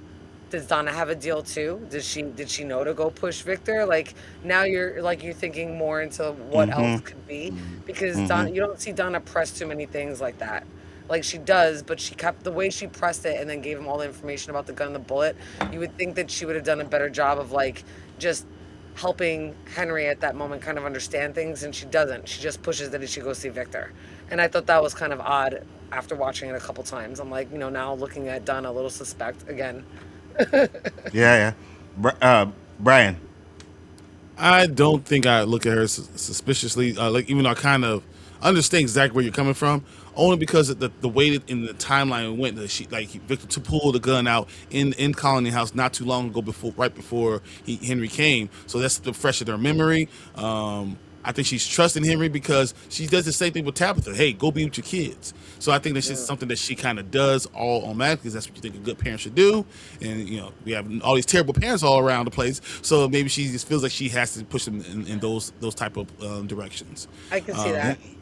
And you know what's funny too, right? Because I know, like, we've been following this show for 4 seasons, right? We got to remember that it's a short period of time between the seasons. You know what I mean? Like, it hasn't been like years. This Not has all 6 happened. years. Yeah, It's been like one. yeah, It's been a month. Even like it's 5 month. Yeah, I don't Well, think no, it's. so yeah, remember. So the temperature, like I'm thinking about seasons, and if the seasons are changing, that's kind of how I was thinking. So I was thinking like total. The Masters clan might be there 9 months total. You know what? I agree with you about the seasons, but the problem with that is we don't know how long the season lasts actually because we don't really have a time period, right? So it could have snowed and been like a week, and then Right. it went back to right. So we don't really know that time period. But I agree with you. It's not longer than a year for sure. right? You know, From I you season one definitely to season think 4. you if see you the Go go ahead. boy in through white changing and growing up. I feel like that kind of gives me my little bit of time, and I feel like he's maybe been a year at the most. if you You know, go through the days, like if you go and watch season one all the way through now and you count all the days that they've been there, like because of the day and the night and all the Yeah, shifts, yeah. they literally have been there before season four started. It was 28 days. Some say 24, 26. It might be shaky, but it's like it's so if you think about it that way, and now we have this every week that they've been there because it's about a week every season. That's been or every season that we're watching has been a Yeah. week, and it's almost Mm-hmm. like an actual season. The first Yeah. week was like summer, then we saw spring, or sorry, we saw spring, fall, winter, and now we're seeing like I'm getting them confused, but the warmer. But we're going Yeah, through yeah. with that. Yeah, yeah. And you know what's funny too, because I think even when they did the Reddit thing, like right, and if we have time, we'll probably go through some of them. But they kind of say that they don't want to give us a time frame of everything that's going on because they want us to kind of like make our own conclusions and figure that out, right? So Right. it's something that they're doing deliberately as to not giving us a full time period of this show. Hmm. I believe because I think Reddit said it was 26 days, but I believe the show people were saying it's been about 40. It's been over a month. Okay. But I still, it's still a short It's amount still of time. not. We're not. It's Yeah, not it's still months. not yeah, long. yeah, It's yeah, It yeah. still doesn't two matter how months long it's been. max. It's Right. still That's short. that's why when you say that, oh, it just happened with Donna and the gun, even though it It just might have we been seen it, yeah, like could have been like 2-3 weeks ago. You Right. know what I Right. mean? Yeah. Right. we could go the whole timeline of how long 96 days, right? And Yeah. then Starts off. Yeah, they had the 96 96 days. days, and then from there you go like another 40. So maybe it's Yeah. been almost half a year, maybe Yeah. six Yeah. months, But we get in on the 96th day, 6 days. though, right? Right. So we Right. get on that 96 days. So whatever the time period is between that, that's what we got to figure out. And they're doing that on purpose. They don't want us to know. But Right. can someone explain is Elgin dead or not? Elgin is He's dead. dead. Yeah, He's dead. Elgin is dead. Elgin is dead. He's Yeah. gone. He's dead. How though? What did the man in yellow do to him? Glad you asked that question. I don't actually know what he did to him, but I think we got a kind of hint when we seen Abby, the vision that Boyd had, Hmm. and Abby had the blood coming out of her mouth and everything. So we don't know exactly what he did to him. Some internal bleeding did something and made, you know what I mean? So Melted or something, yeah, or made them blow up because he was shaking. Right. yeah, 100%. So Look like an aneurysm, right? Yeah, right. yeah, yeah. So we don't know exactly know what he did. Daryl said, "Poor Henry, a lost, sad soul." Yeah, Henry's going through it. Henry's going through it. I don't like I said. I think certain things we could think about and be like, no, this doesn't make sense because I know I would think about certain things, but I can also understand. Like I don't blame Henry for what he's going through. I'm just confused. Usually the man in yellow goes ham on cats, and then he just holds Elgin's hand to kill him. No ripped throat. Not sure Elgin is dead. No, Elgin's definitely dead. But you're right. He did. He He did. brutally killed Jim, because Jim is really the only other person that he killed, right? Right. But think about the form, right? He was in the man. He was Dougie Hughes in the Man in Yellow, and obviously Yeah, rip out Jim's throat. Here, yeah, he's Sophia. So yeah, if we're thinking about, I mean, I know that the actress herself is older, but you're talking about like a 16-year-old pastor girl, right? yeah, And she has to kind of maintain that corporal form that she has. So obviously, she's not going to just rip out. She doesn't have the ability probably to rip out the hands, but she has magic. She has yeah. some type of power and magic, and she's obviously going to lean heavily on that. Whereas the Man in Yellow in the Dougie Hughes form, then that is obviously where it's an entity at that point and can probably use more muscle rather than magic. Daryl said Donna doesn't know Henry is having visions. We have knowledge the other characters don't. Yeah, yeah, you're Right. right. He 100%. said, "I always suspected Donna. Of course you did, but I think I don't think Donna's made a deal. I don't think so. But that's another thing we're gonna go She's been back there. to. What? She was there 3 years, Oh, yeah. 6 months, Yeah, 17 days, something like that. yes. Oh, Something you like that. remembered? You see Yeah, it how was my three. Jeopardy works? You Oh, see how yeah. the Jeopardy works? You see what I'm saying?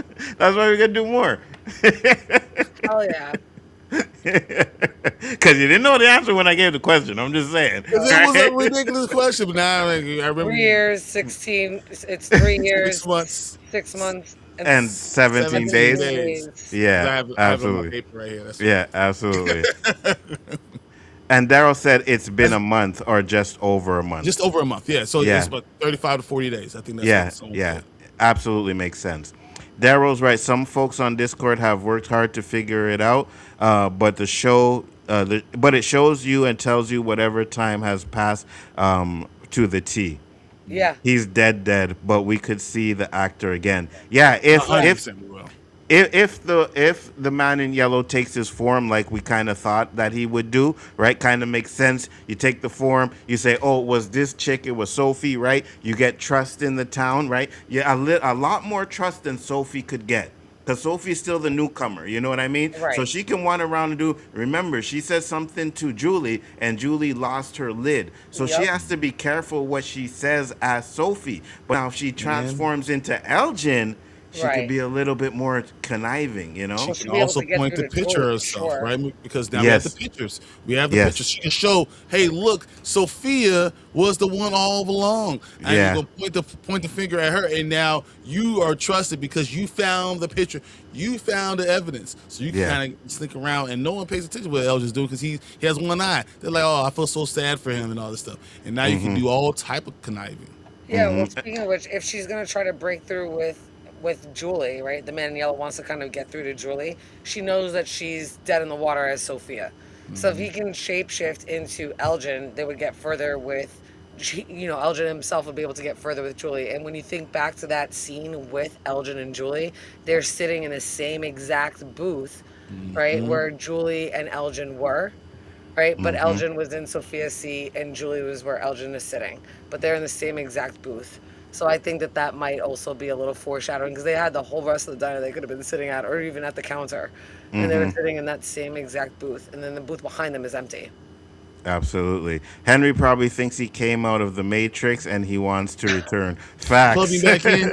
The preacher said, He's what's his Jeopardy. name? Not Simon. What's the guy's name? Cyrus. Cyrus. Thank Yeah, you. I'm Cyrus. like not Simon, but Cy something. uh, Cyrus. no, Cypher. Cypher. Cypher. Yeah, You're Cypher. 100% right. Yeah. Yeah, Cypher. Cypher. Jeopardy pays off. Absolutely. Oh, yeah. It does. I was like, I remember when you said Don, I was like, shit.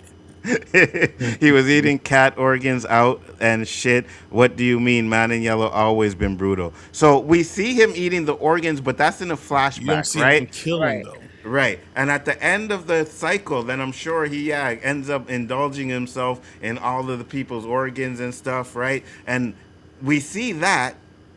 So we don't know if the monsters were taking the organs to feed him. You know what I mean? Because we never actually see the creatures eating the organs. We only see the man in yellow eating the organs, and we always ask, oh, they just take the organs out of the body and stuff like that. Now, I'm sure the creatures are eating them too. That's probably how they survive, by eating the organs. But yeah, he was eating the organs.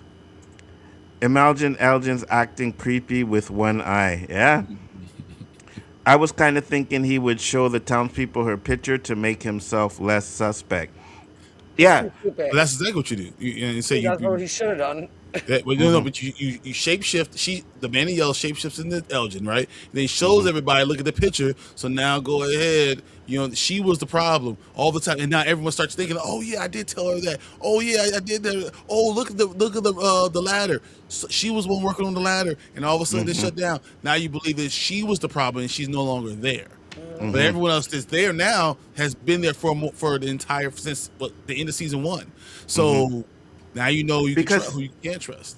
because even if, right, even if, let's just say, even if you go back and you go and start asking questions, yo, the ladder you gave us, that shit was ripped up. What happened? Who worked on the ladder? Oh, Acosta, Basta, blah, blah, blah. I trust all these people. Oh, Sophie was there. Oh, she worked on the ladder too, right? And, she's the newcomer. Boyd probably trusts almost everybody else in the town. So you eliminate. But as soon as Her. Elgin comes with that picture, Right. And if he transforms into Elgin, she went somewhere. I have no idea. She's gone. Oh, she's the man in yellow anyways. So that's why she popping in and out and doing stuff like that. So you don't really have to like, where did she go? Elden's like, I don't know. She ran away. She was gone. She just left. Right. And you have a So, witness with Clara. and you have a Right. witness with Claire. Absolutely. Right. Why doesn't the boy in white tell people Sophie is the man in yellow? Okay, Right. so the He doesn't boy talk in to a lot of people. He don't talk to a lot of right, and again, we get earlier in the seasons, right, that he tried to interfere before, and it didn't work out the way he wanted it to, right? So it goes to the same thing with loss, right? The Jacob never told them why they were on the island or whatever. They had to make their own choices, right? Mm-hmm. So I want you to come see me. You have to make that choice. So it's the same thing here. These Right. people have to make their own choice. If you force them, it's like a kid. If you tell a kid, don't do it, they're gonna do it. You know what I mean? So if you tell someone do it, and this is what you're supposed to do, they're gonna rebel. And I think that's what's happening every time the boy in white tried to tell people what's happening. And he's probably tried to tell them more than once, right? Just because we know we told Christopher, he probably tried doing that with, okay, so this literation I told Christopher, but last one maybe he told Miranda or the earlier Right. Miranda, right? That didn't work. So he probably been trying to tell different people what they need to do, and it never worked out. So he Right. realized at this point in time, I have to let them do it themselves, you know? Right. And I think there's a certain set of rules. I think he can only tell him so much. Like he might not be able to tell him who the man in yellow is, but he was able to tell him like you need to save the children, you need to go through the lighthouse and kind of do this and that.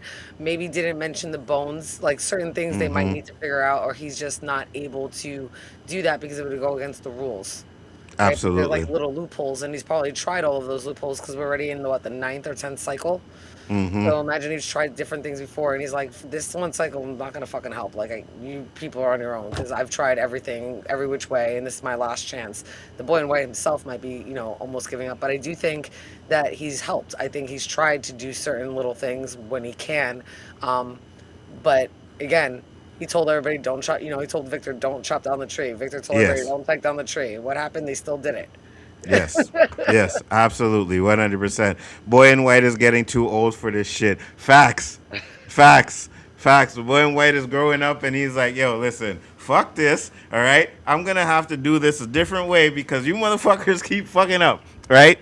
And again, it always goes back to the one of the biggest reasons why Jacob and the Black Smoke were doing what they were doing is because the Black Smoke said humans come, they destroy, this is what they do, right? Jacob's like, no, there are some good people out there and we can trust them.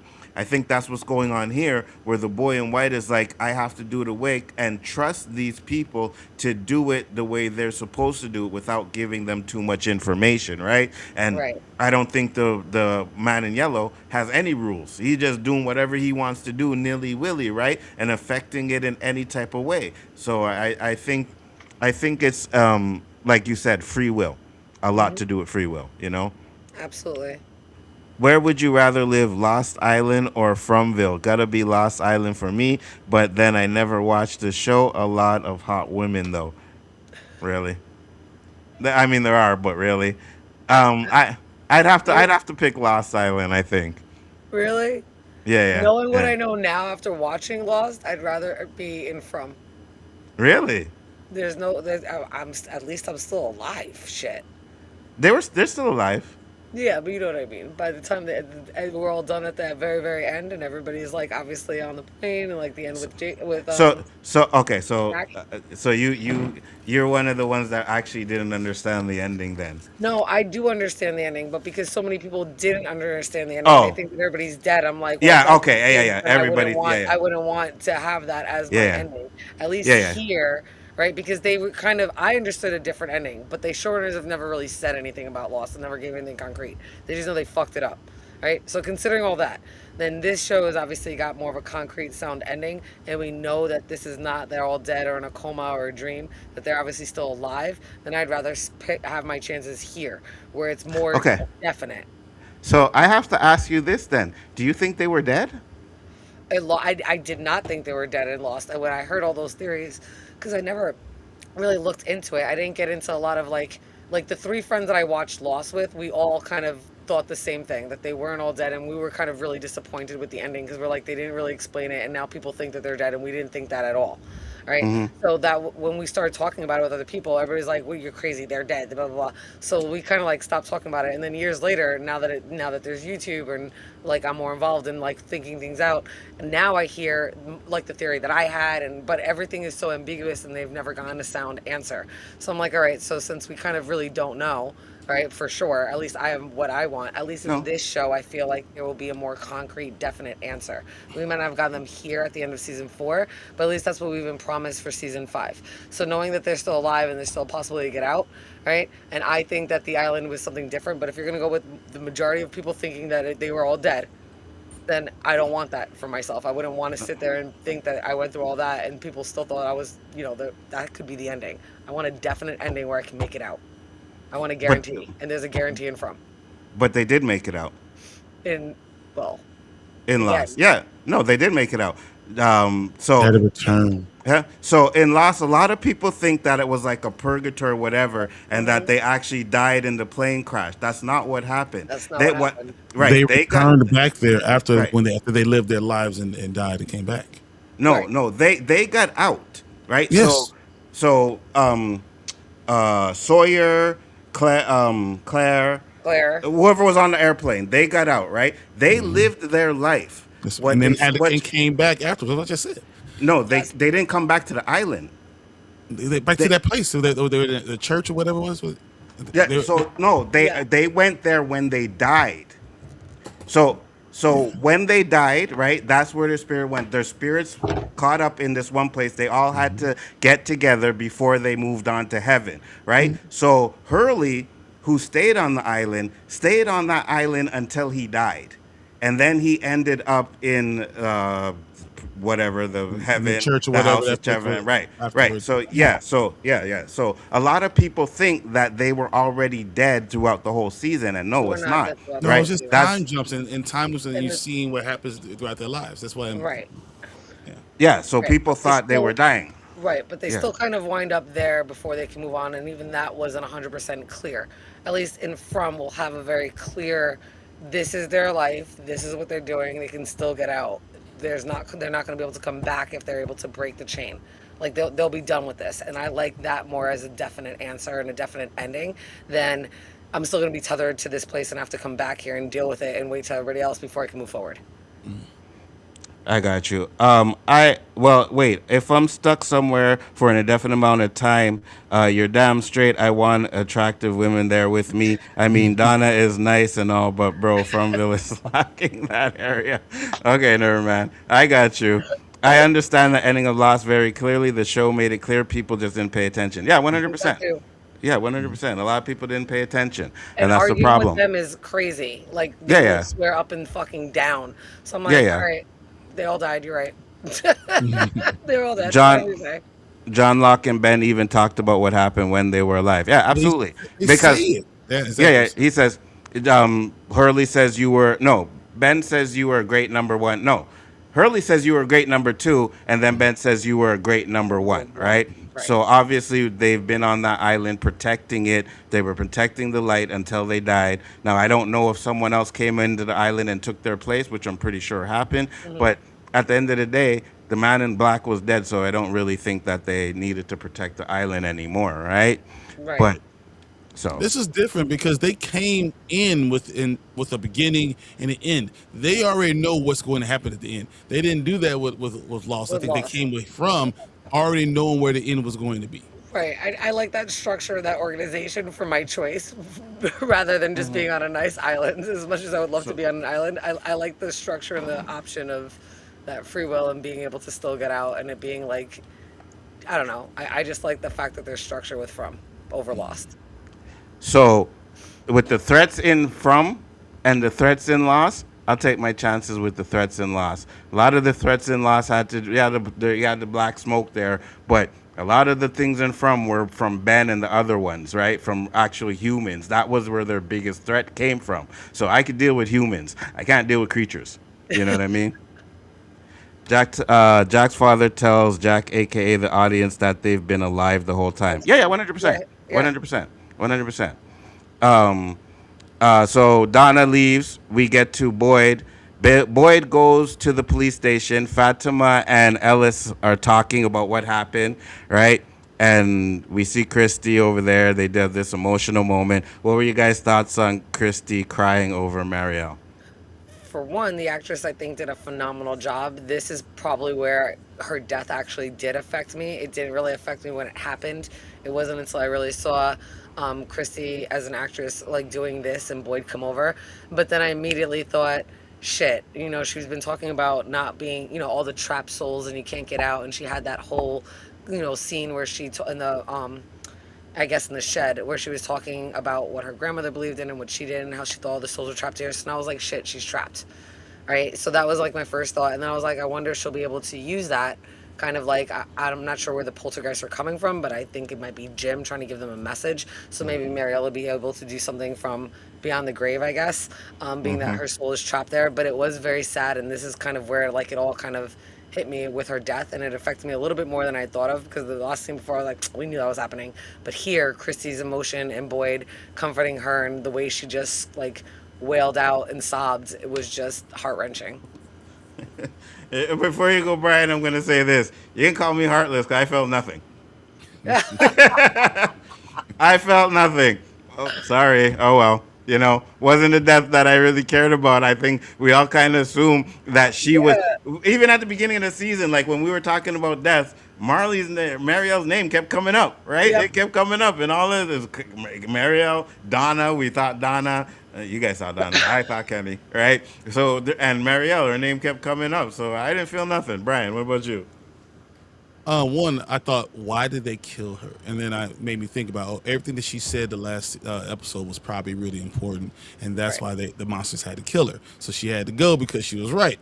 Okay, the second thing I thought was, I didn't feel bad because Marielle died. I felt bad for Christy's connection to Marielle. That's what it really was. And even then, like, I'm not sad that Marielle's gone. I'm sad Christy's hurt by Marielle being gone. It's terrible that the character still doesn't resonate because she didn't really do nothing. So like, she was always the assistant to everything. She wasn't the main person. So we didn't have her from the beginning. She messed up the whole thing with Kenny and Christy from everyone loved in season 1, right? And then there's nothing about her. We never understood why she was chosen to have the seizures and be in the dungeon. We really don't even know. So there was nothing connecting us to it. So like when she died, I was like, darn it. And we don't even know what she went through, right? Because we seen what Randall was going through, right? We know what Julie was going through because Julie even talked about it, right? Mm-hmm. But we never even found out what she was going through. Like what she just had and it was done. Like, so yeah, I didn't feel no way. So the actress who played, go ahead. I was like, she never even told like Christy about why she was like freaking out in the ambulance, right, and hearing all that stuff. So she actually died, leaving some mysteries that we're probably never going to get the answer to. And I was really, the actress herself is a ballerina, right? She's a dancer, and she only usually takes roles that usually incorporate that skill. So I was really leaning into are we going to see her be turned into the ballerina monster, something of that nature? And I mean, it's still possible, but that kind of like really kind of took that off the table. I'm not saying that's completely gone, but it's like pushed all the way to like the edge, almost falling off the table. Well, it's like, all right, she's kind of gone at this point. Well, I hear what you're saying, and I do think it is kind of gone because I know they said in the Reddit post, I don't know if you guys seen that one, but they did say we will see the ballerina again, right?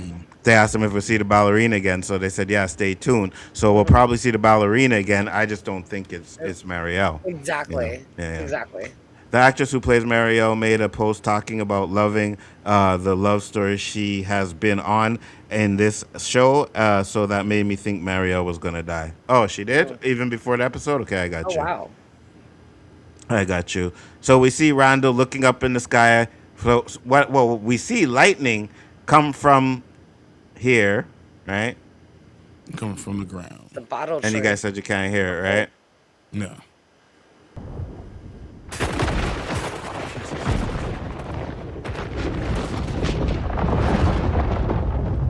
So we see the Why is come it from red? That's the question. Where are they that the lightning became red? Why is it red? I think it has to do with something with the bones. I don't know what for sure, but I think it has something to do with the bones. Like, right? But why I is don't it know red? because I think it's Their blood, the so marrow.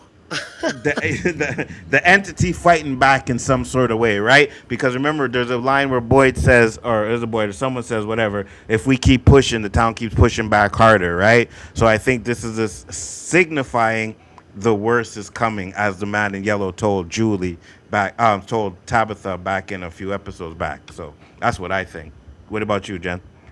The only thing I can think of is, besides joking around about the blood, could that have released something into the sky? Like something with the entity, Daryl says it right, like the red cave drawing. Could that have released something, another power for the man in yellow? Could that be something with the red entity? Because that might be the true form of the man in yellow. Could it be obviously from the bones, but what exactly? And that's the only thing I can think of. I got you. And Brian, you have something with it? No, I had no idea. I was like, is Yeah. it has anything to do with where they are, where they truly are? I don't know.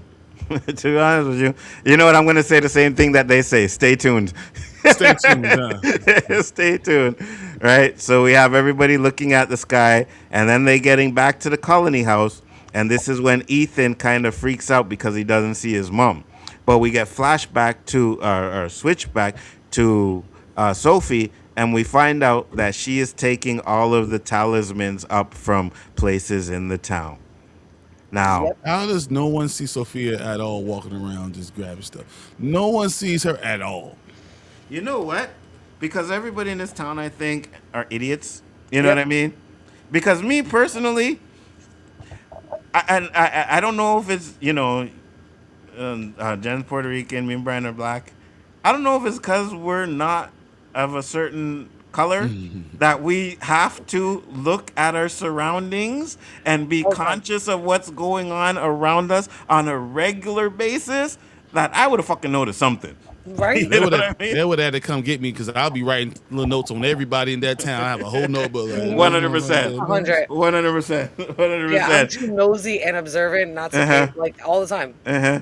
Uh-huh. I see someone walking somewhere and I'm like, hey, where the fuck she going? You know what I mean? And I'm walking behind, pretending I'm doing some shit, sneaking behind houses, looking. You know what I mean? Like, trust me, I gotta make sure I know what everybody's doing in this town. You're not just walking off all by yourself all willy nilly. This is Fromville, bro. That ain't Well, happening.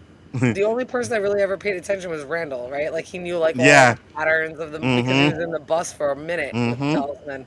But yeah, I would have been. Everybody's like, stay away from the windows and don't look. I'm like, all right, we've been there a couple days. I understand not to go out the window. I'm Mm-hmm. watching to see what these Mm-hmm. motherfuckers do. Mm-hmm. Like I'd be nosy as shit, and Mm-hmm. none of them are ever. Hmm. Especially Randall, right? Because he was thinking all the time that Donna was a mole or there was a mole in town. So I'm not just watching the creatures, I'm watching the people too. You know Right? what I mean? I'm Yeah, watching the people too, 100%. He said the binoculars lightning, and all that. yeah, absolutely. The lightning would strike down that hot air balloon. Yeah, I got you. Yeah. People aren't thinking about Sophie. She's sweet and innocent. Uh, Uh, she don't act like she's grieving. That's for damn sure. Which I don't understand how no one's picked up on that. Like no one's asked if she's okay, how she's doing. She's just popping in and out, smiling a lot. And I'm like, you too happy for listen, someone that just lost your dad, man. listen. When I started, if you want to hide, you hide as a little white girl. listen, when I started my job, right? When I first worked here, right? Like I'm close with a couple of people that work now, but one dude always says like, when I first got here, because I started before him, he said when I first got here, I swore you didn't like me, right? You didn't say a word to me for months when I started working here, and I was like, yeah, bro, because I gotta I gotta make sure everything's copacetic before I decide I'm gonna like have a conversation with you. You know what I mean? So yeah, I'm definitely like that. So a new girl comes into town. Now, if she's hot, it might be a different story. Right? It might be a different story. Like if like Santa Lathan or something popped into town, I might act a little different. But Sophie's not that, and she's like a 15-year-old girl in the show. So yeah, I gotta be skeptical. Some people grieve on the inside. Said hide It's a little, hide as a little white girl. Yeah. Yeah, no one's paying attention. Everyone's just saying, "Oh, well, where's she going? Wherever she's supposed to go." Oh, okay. Well, all right. No one's paying attention. No one's saying you 15 years old. You need a parent. Julie out there can't go nowhere. Because everyone's looking at her, but Sophia just gets to walk where the hell she want to go. Right. Yeah, At nighttime, where is she at? I don't know. 100%. Like I said, I'm sorry, Daryl, but you give me a hot girl, I might be dead. I'm sorry. You know what I mean? She's good looking. I might be dead. You might get me. You want to know who Nzo is? Well, once again, you said Sanaa Lathan is the monster outside the window, and she got has some weed and pizza. I might. Like, I'll open up the window. Let's go. That's all right. I might. I might.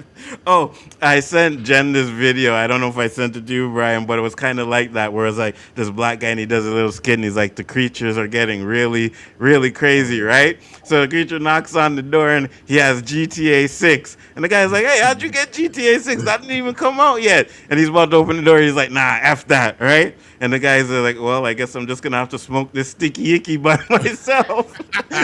Dude opens up the door and says, come in. Yeah, He says, exactly. he says, come in. That might be me. That might be me. We get to Henry. Henry goes to the police station. He finds the gun. Kenny sees him there, asks him what he's doing. He says nothing and leaves. Wait, right? it took Kenny way too long to come out. Yeah. Where was Kenny? Where the fuck was Kenny? Was he sleeping again? Like, why did it take him so long to hear Henry shuffling around in there?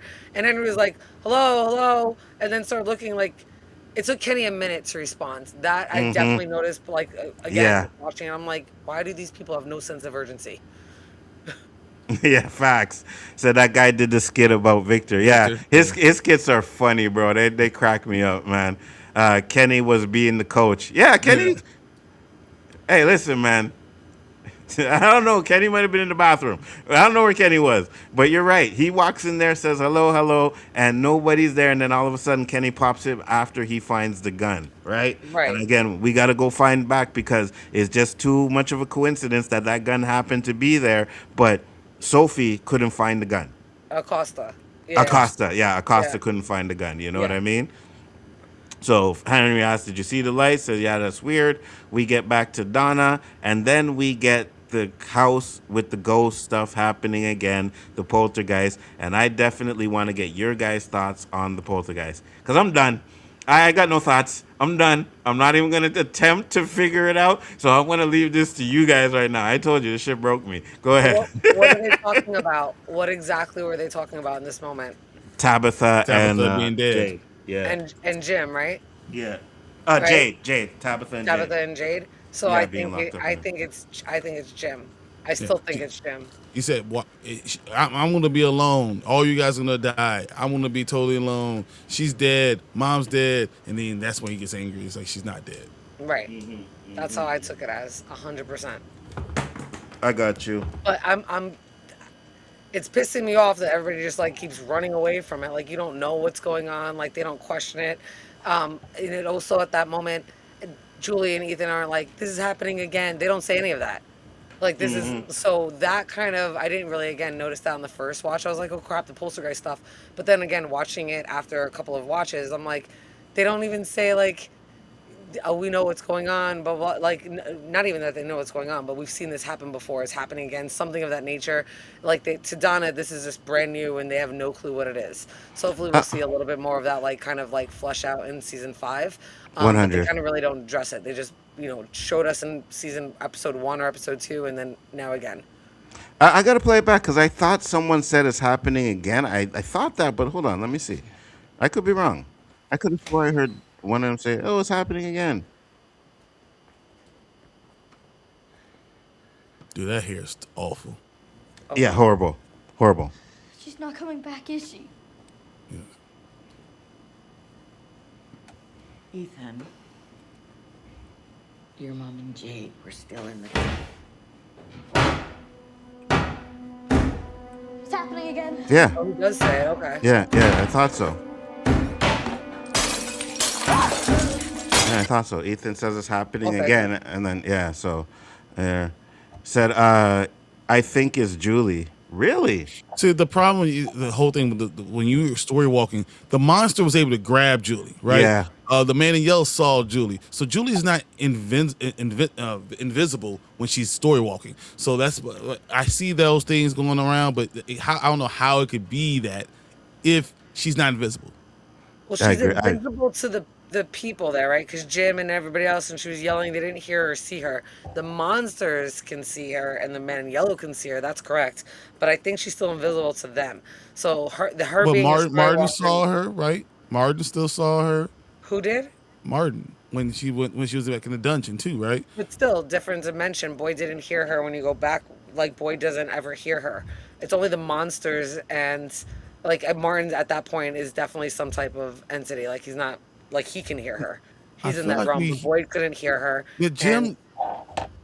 I feel like Jim did Jim's see alive Julie. and he sees Julie. So like, Yeah. there's no everyone can see her. I Yeah, don't think yeah. that she's actually not invincible. Huh?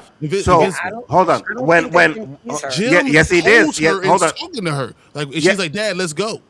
Yeah, when the Right, first when time she Jim does, he dies. sees her, right, and he goes, "This is the time," and he grabs her dead mom, and he's like, "Julie, what are you doing here?" So yeah, he sees her. Yeah, he sees her. But when she story walked to the RV, they didn't see her. Yeah, I think it was because it But she was was hiding, nighttime, yeah. and yeah, and I don't think they really paid attention because even she screamed out and they didn't hear her too as well, right? Right. But But there's so much going on during that time, and you can yeah, hear there's monsters around and all stuff.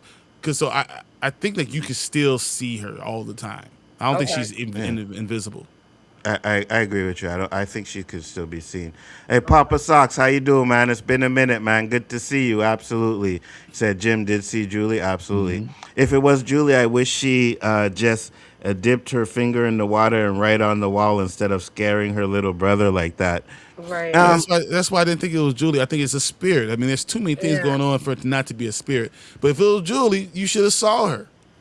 Right. I don't think it's Julie. I think it's Jim. That's what I think it is. I think it's spirit because he talked a lot about transferring and energy and all that kind of stuff. So I figure he probably has figured out a way to use his energy in order to make things like that happen. Which is interesting. So if it's Jim, right? Why can't Jim or why hasn't Jim showed himself again like he did the first time with Ethan? I think that's because Jim's got the bracelet on, the Tabitha bracelet, and I think that's a bookmark. So I think that Julie makes him story walk there, or he's able to story walk there with that bracelet. And I think because the way the scar is on the head, that's like from the beginning of season 2, is when he has that scar on his head. He doesn't have it on his head when he dies. So I think because he's wearing that bracelet, I think it's he story walked and that was actually really him. And then just like he disappeared, just like Julie disappears when she's pulled out of the story walking. So, I know we talked about this before, and I think I kind of talked about where I said maybe they have the scar and Julie does something to help Jim story walk, but I think they kind of debunked that because the first time she goes into the story walking with Ethan, she's holding his hand and then she disappears and Ethan stays there. So I don't think she can take anybody with her and story walking. I just don't think it's Jim. I think Jim's spirit is there. I think there is a spirit that follows the kids around. I think the first time we saw Jim, that was the boy in white. Okay. Thank you. That- You think that's you think it was the boy in white? Okay, The- okay. Yeah, I think it's the boy in white because the man in yellow's literally with Sarah during Right. during that time. Right. So it's not the man in yellow. It's not the But man I in do yellow, believe- that's for sure. I think it's the boy in white, and he's looking around because he knows that he doesn't want anyone to find out that he's doing this. That's a really good point. I like that. That's that way he's still trying to help even though he's being, he's helping indirectly. Very good point. Take care, Cool Nerd. Have a good night. Night, So night. you said the man in yellow was where? With With- Sophia, with he was So- with, Sophia with Sarah. Sarah finding the glasses in the Yeah, they're diner. in the diner exactly. She's taking her to get the new glasses, so it can't be the man in yellow during that time. Right. So that's why I think it's definitely the boy in white. But that's why he's looking around because he's making sure no one can find out that he's doing this. Could it be against the rules? It could be against the rules. I don't know. Yeah. But I think the actual spirit is actually Jim. So I got you. Might I have got been you. one of those crows, like the crow landed on Jim's grave. mm-hmm. Right? Yeah. So that's also another theory that the spirits wind up because they're always trapped there, wind up turning into the crows. Interesting. Because we had talked about the crows where we thought the crows are not like evil where they could be like a warning. Could just So be it's watchers. so it's Watcher. possible that, the crows are spirits of the people who have died in the town. You Right. know what I mean? So that's a possibility. But again, I'm not from in this shit anymore. So you guys keep going. We The just lies he's telling guys. You're just saying that right I'm now, but not, he's gonna Hey, from the hell out of it. incognito. I am not going to debunk anything y'all say because everything is possible at this point. I'm just not losing my mind anymore. We get to them in the house, right, in the police station. So we have Boyd, we have Sarah, we have Acosta, and Acosta's telling them, we need to do something. You told us the bones were there, and that was the way that we were going to get out of here. We can't just do nothing. Boyd asks, what are we going to do? If you guys have a plan, let me know. Nobody comes up with plan, but then they hear the Morse code on the radio and they realize that Jade and Tabitha are still alive just as their battery runs out. So what are you guys' thoughts on this scene? Well, first off, they didn't realize that talisman is missing. Incognito, what's up? Go ahead. The first thing they didn't realize that the talisman was missing. Yeah. I was hoping that they Yeah. would realize that, and they didn't. And I do like that they finally like this. I mean, we saw a part of this in the teaser, right? Where like Acosta was like, "We can't just give up on them." Boyd's like, "Then tell me what to do." And of course, with good timing, you hear the radio go off, or at least Sarah catch that. So I was really kind of glad that it happened that way because I didn't really want to see Acosta and Boyd get into it. So I kind of thought that kind of like broke the tension and it kind of helped. Um, and I guess Sarah kind of had a really like laid back role this season, especially like here now, but at least she got this part, like, right? She was helping with the radio, and that's the part of not giving up. So it shows that Sarah's got, that hope of Sarah still doing the right thing is still on the table. Absolutely. Brian? When I look at this, I mean, I look at Boyd and I look at Sarah, and I think they're just very not observant, and that bothered me that they're see all these things going on, but the most important thing you have is a talisman. You didn't even notice that's not there. I think that you have to be more observant when we're doing this. But I am glad that they're talking. So though we're at the end of this thing, they finally are kind of speaking together, and Boyd's not just making blind decisions without telling anyone. So that's So a good thing too. I have a question to ask, right? Because you said you didn't notice the talisman, and I have to skip forward a bit. It's possible that they didn't get the talisman out of there yet. No, Sophia, you showed it before. Yeah, No, but yeah, no, it was the church that we get to. But when we get to the scene later, right here, this is where she gets the talisman. Oh, I thought she had been in there already. Oh, maybe Yeah, that's not then. You're 100% Okay. right. You are yeah, right. She had. Oh, okay. I thought we saw that already. yeah. I had to go back and check to make sure, but yeah. So she didn't get the talisman yet. Okay. So that's why they didn't realize it, right? Now, okay. So Jade says something here. I'm curious to get if you guys caught it, right? Where he says, "Oh, If I had to be something. stuck with anyone Yes, for all these anyone lifetimes other without than it, you. was you." Yes, yes. What was your thoughts on that line? How do you know? Why? How do you know? Like, why would you say that? Like, it was. I thought it was just off. Me too. Like that, it just fell out of place. I'm like, exactly like Brian said, like, how do you know that? And I was like, why would you say that? Like, how do you know? I'm like, You've known her for what 35 days, 40 days, like, and she's half been the time denying you. yeah, like Jim just died. You've only been around for like the last 6 days without Jim. So what are we talking about? Like, So there's two things because when we really check on the time frame of this show, right? I get that a lot of people want to see Kenny and Christy together. But if it takes them a week to get out of there, what, all of a sudden they're going to start getting together a week after Mariel died? You know what I mean? no, it'll be outside there. I think it'll be outside when they're home and they have to have each other to be able to, that people that are like them, that know what they've been through, for them to have a life together. That Yeah, trauma bonding. they would have to get out, and we'd have to see that, right? But I know a lot of people are thinking that next season, season 5, we're gonna see them together, and that's not Exactly. gonna happen, That's No. right? way too And soon. and You and saw the this way is Christy reacted. She's gonna be grieving for a minute. 100%. And then this is another thing where I think people are like, "Oh, maybe Jade and Tabitha are gonna get together," and I'm like, "No, we can't be doing that." Right? We can't be acting like, oh, nothing happened, and in a week time we're gonna see Jade and Tabitha together, and we're gonna see Kenny and Christy together. I don't see that happening. When Boyd sees one of the dogs for the first time, the dog looks back the same way Jim did. Yeah, because I I think want. the dogs are with the boy in white. We know that. Exactly. I wonder if the creators know what to do with the bones. Yeah. So they confirmed that they know the ending of the show. It's just the way they getting there may have changed, but they have the ending of the show 100%. Yeah, the creators know.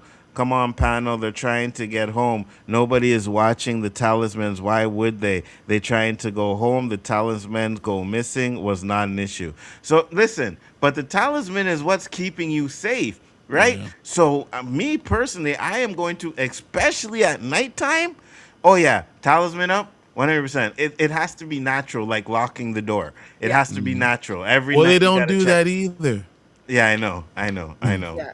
Like every time I walk in the house, like I would always look to, or wherever place I'm in, just look. I would always need to know it's there. Absolutely. Said fans have said one of the biggest complaints are the relationships that interfere with storylines. From will never be accused of that. No one is being shipped. Yeah, I Yeah, agree. 100%. Jade and Tabitha are soulmates. Are they really? Because I mean, it seems like they've been effing up for centuries. So maybe they're better off not together. Just saying. and I believe if Jim was there, Tabitha would choose Jim every In a single time. heartbeat. Yep. Yeah, absolutely, 100%. I mean, it was the whole point of them being there. That was the crossroads that they were at, the crossroads of their marriage. Everyone who comes in it from was at some sort of crossroad in their lives, Right. and that was theirs, their marriage, and they chose to stay together. I think that's a huge thing. I think she would choose Jim every time.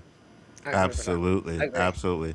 What if some memories Jade and Tabitha have are in fact implanted ones by the entity, man in white, the forest, or something else? Well, what I think, I don't think they're implanted, but what I think is, and I think we talked about this last week, where I think they don't have the full message, and some of them's getting things wrong. Right? I think for them to figure out what's happening, they actually have to come together and maybe have like a moment like Tabitha and Victor had. And I know they hugged and then she remembered, but maybe a touch or something like that, and we'll get the right memories, because we talked about the memory of the Tabitha of Miranda, but Miranda's driving Christopher's car. Christopher's car, right? So, yeah.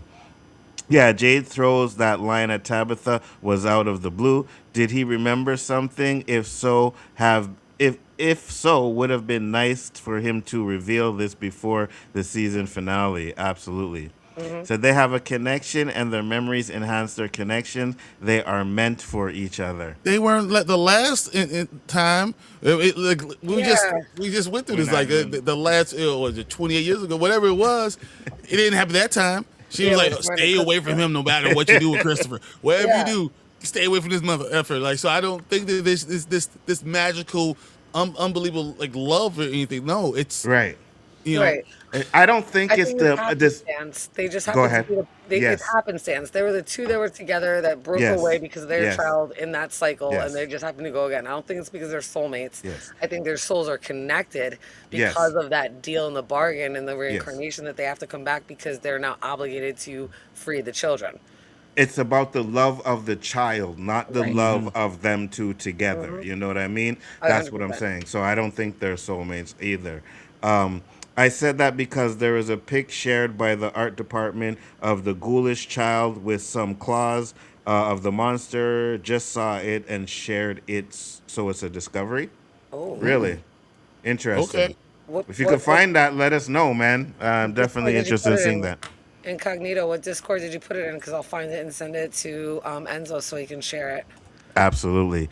Tabitha is the least motivated to find answers. I believe when something happens to her own children, she will be motivated, and those memories will be like a landslide until then. Sheesh. Well, Papa Socks, I think she's motivated now, right? I think she got the motivation when she got the balls to go down there with just her and Jade because it was her idea, right? So I think from now on, hopefully, because we've said this many times that he said he could send a pic. Great.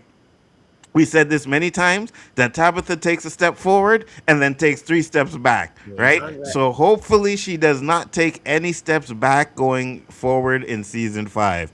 I'm starting to think this story is part of the Man in Yellow's game. 100%.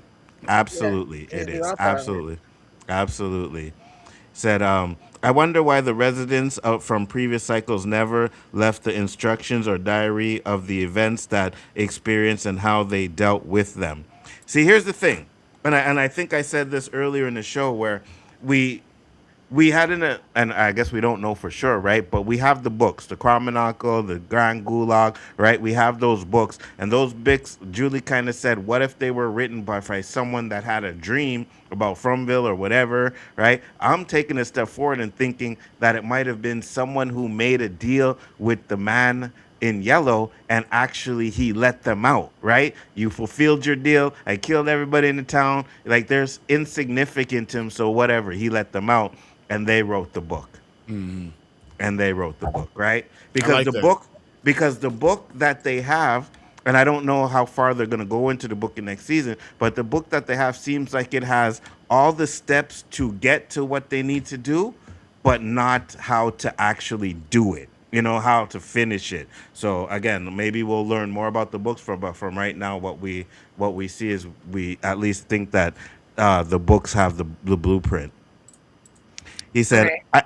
"Yeah, go ahead." I just got the picture and I just sent it to you on WhatsApp. Okay. Just give me a Thank second. you, Incognito. I appreciate you.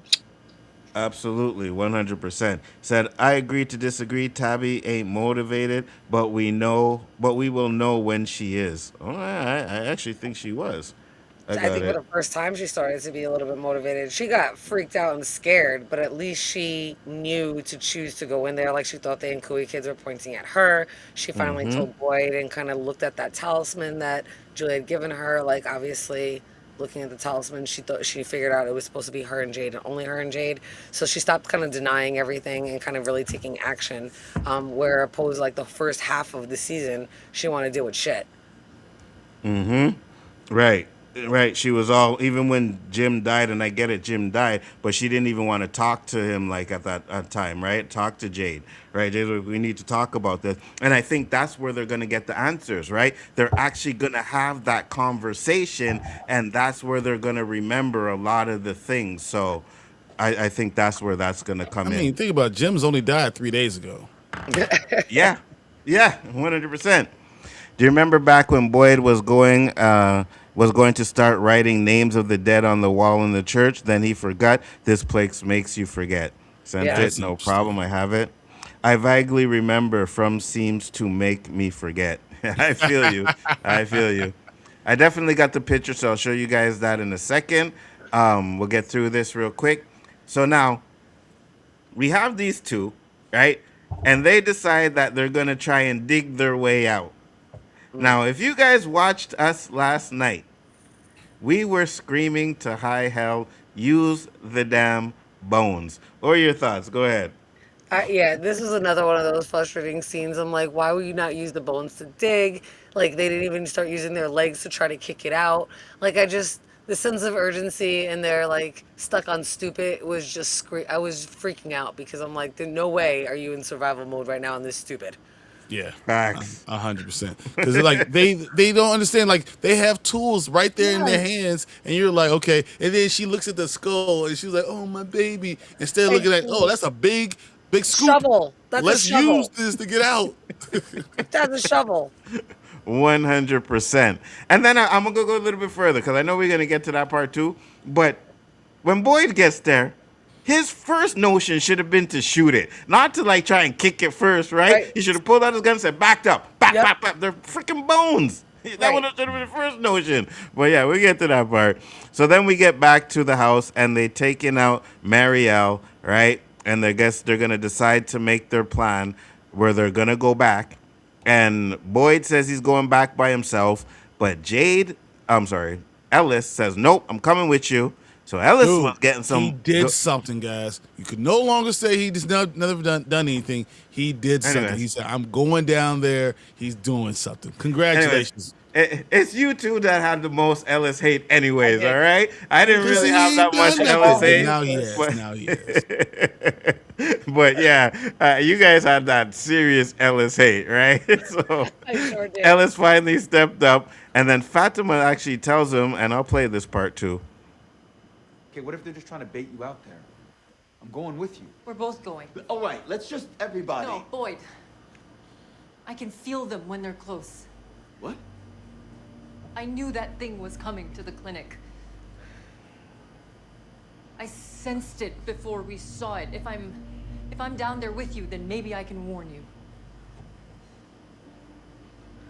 So now I'll ask this, because again, I'm not mashing my brain up with this, right? Yeah, you are. That's all right. I'm not mashing my brain up with this, right? So we know that she can control Smiley because she did this, but why does only now she say she can sense them? Right. It's not him. It's them. Yes. Right. Yeah. Right. So why did she not say, "Oh, but I can control Smiley"? Well, I think this. Told him already, right? She told him in the attic the first time. Yep. Exactly what you said. I got you. He said Ellis saved Patty. Yes, Ellis did save Patty 100%. Ellie found out Elgin. And Roger. And he found out that Elgin took Fatima. Thank you very much. I appreciate you. Yep, we could write a list of forgotten stuff. Kenny and Boyd going into the caves. Fatima forgot Claire spiked her drink. Acosta solving the Tilly murder. I don't think she forgot. I don't think she knows. It's not that important, though. Right. Yeah, I don't think she knows. Right? Because she drank it, and then later on that night, she started to feel pain, and then you see that it's more. I don't think she connected the dots that it was Clara that did that. You know, Right. I don't think she did that. She thinks it's whatever's happening to her already that just kind of gave her all that pain. Papa Sock said, "Get on that T-shirt. I'm not mashing my brain with this." Yeah, I'm done, bro. I'm done capturing the monster. That's why I'm here. I'm just letting everybody. They still haven't freaking captured the monster. We've been talking about that forever. Right? For 3 seasons now. They have holes where they hid for years. They didn't put no spikes at the end of that hole to try to hold them there, make sure you never getting out. Nothing. Right? Nothing. Again, I'm not mashing my brain with this because we getting way too much stuff where they putting in this show and they don't do nothing with it, right? Capturing the monster, the golem. You know what I mean? Nah, bro. I love it. But I'm going to let these guys do their theories from now on. They had to move on from the Tilly storyline. Agreed. And again, like a lot of the times we thought Tilly was kind of suspect too, right? Until she died. So you never know. Why didn't they install traps to slow down the monster? Surely useless on the long term, but the specific mission, it could help. Yeah, 100%. You know, like how the Walking Dead, right, around their camp, they have these fences with spikes on it and shit. Yes. Yeah, it may not do anything, but I'm going to have that there, right? It'll give you a couple of minutes to get away. That's all you need, right, to slow them down. Because you can't kill them. If you have one trapped and then the sun comes out, you can see what the sun does. Absolutely. You can figure out things, but you can't figure out anything if you can't trap the damn monster. Right. 100%. Capturing a monster was a dumb idea. Boyd just wanted to do it because he was mad. I don't know if it was a dumb idea. I think they could have found a way to do it. But I think the smartest idea that they didn't do, which is another thing they never got back to, was taking that gasoline and burning down them cabins. Oh, 100%. You know what I mean? I would have definitely tried that. Kenny would said, "Yeah, I'm going to burn this thing down." I said, "Hold on, let me get the match." Right? I low-key checked out. I lowered my expectation, and I've been good. I feel you. I haven't checked out or anything like that, and I'm not lowering my expectations. I'm just not mashing my brain, bro. So we get to Sophie. She gets into the house. This is a police station. She takes the talisman, right? And then I don't know if it's this part. Okay, no. So she just walks out, right? Because we see she gets out by Clara. Now Henry gets the gun, puts the bullets in, and of course Victor walks in, and this is when we get all of the "I'm gonna need to kill you" type of thing. But Ethan walks in just in a nick of time. Henry drops the gun, and then He yeah, go doesn't ahead. drop the gun, right? It's Victor that like moves his hand. He jumps. Yeah, Yeah. he jumps and moves his hand. Yeah, yeah. You have a son. Victor, you were happy. Dad. Tell me, Dad, something here has lied to you. I'm lying to myself. Dad. All these years. Dad, please. It's time to stop. I'm so sorry. Victor! No! Why are you doing this? Now, what are you guys' thoughts on this scene? Ethan should have been shot in the shoulder. Yep. You're Should have winged expecting him. more? He should have. That gun should have gone off, and there should have been higher stakes involved for this scene to hit harder and mean something more. Yep. He should have winged him. He should have. The gun should have went off. At least went off so everyone heard it and everyone knows. Yes. Maybe they run to find out that Henry. So now Henry, then when we come back, is being at a risk of going into the box because you just try to shoot Ethan. That's what should have happened, but we didn't get any of that stuff. Absolutely. Papa Sock said, Daryl Seymour, I was good with the capturing of the monster because they could have interrogated the monster for answers. I always just said, ask the monsters what they want. The problem would have been trying to capture the monster because you would have to have a threat. And the threat would be, daylight, right? The threat would have to be daylight. So you have to capture the monsters in maybe like, I don't know, let's say the barn like they had, right? If they had the talisman outside of the barn, then those monsters probably wouldn't have been able to get out. And then you could threaten them that way. But we've seen how that played out, right? But yeah, if you could have done it in a certain way, I don't think I would have had a problem with that plan. I don't think it was stupid. I don't think it was stupid at all. Go ahead. How many bullets did he put in the gun? Two. Two. 2, right? Not 3. Yeah, No, Papa yeah, Fox, 2. he put it in a comment about that down there, and I was like, wait, it's only 2 bullets. I thought one for him and one for Victor. Yep. Yeah. Do you remember how many goes he put in the gun? 3. They come in 3 similar. No, he only put 2 in there. They only put 2 in there. Yeah, it shows 2. As Donna said, the monsters aren't going to say anything. They probably wouldn't. But if you have that threat of daylight coming in, at least to find out what happens to them during the You daylight see with the as daylight, well. you can find out Yeah. if they die or what is it with the sun. You figure out what you can have stakes. You have places where they can't run. You can have booby traps the entire place. You know, if you ever stuck outside, you have places you could run by this and try to get away that could give you some time. Yeah, I'm just saying. Yeah. Yeah, if there was a way you could have a plan to do it safely, yeah, definitely that's something you would try. Now, to do it safely is the problem, right? The only thing I could think of is the bus, right? I think the bus would have been the best option for that. Remember when it happened to Kenny? Kenny jumped down, right? The bus has a back way. So you get one of them to come in through the front, you sneak out the back way, you put the talisman up, boom, they stuck in the bus. So I think the bus would have been the best way to do that plan, but they didn't do it. So it's just one of those things that they put in the show that they never actually do. Dude, they got all those places where they were hiding underground for all that damn time. They could use all those could have been booby traps. Right. 100%. 100%.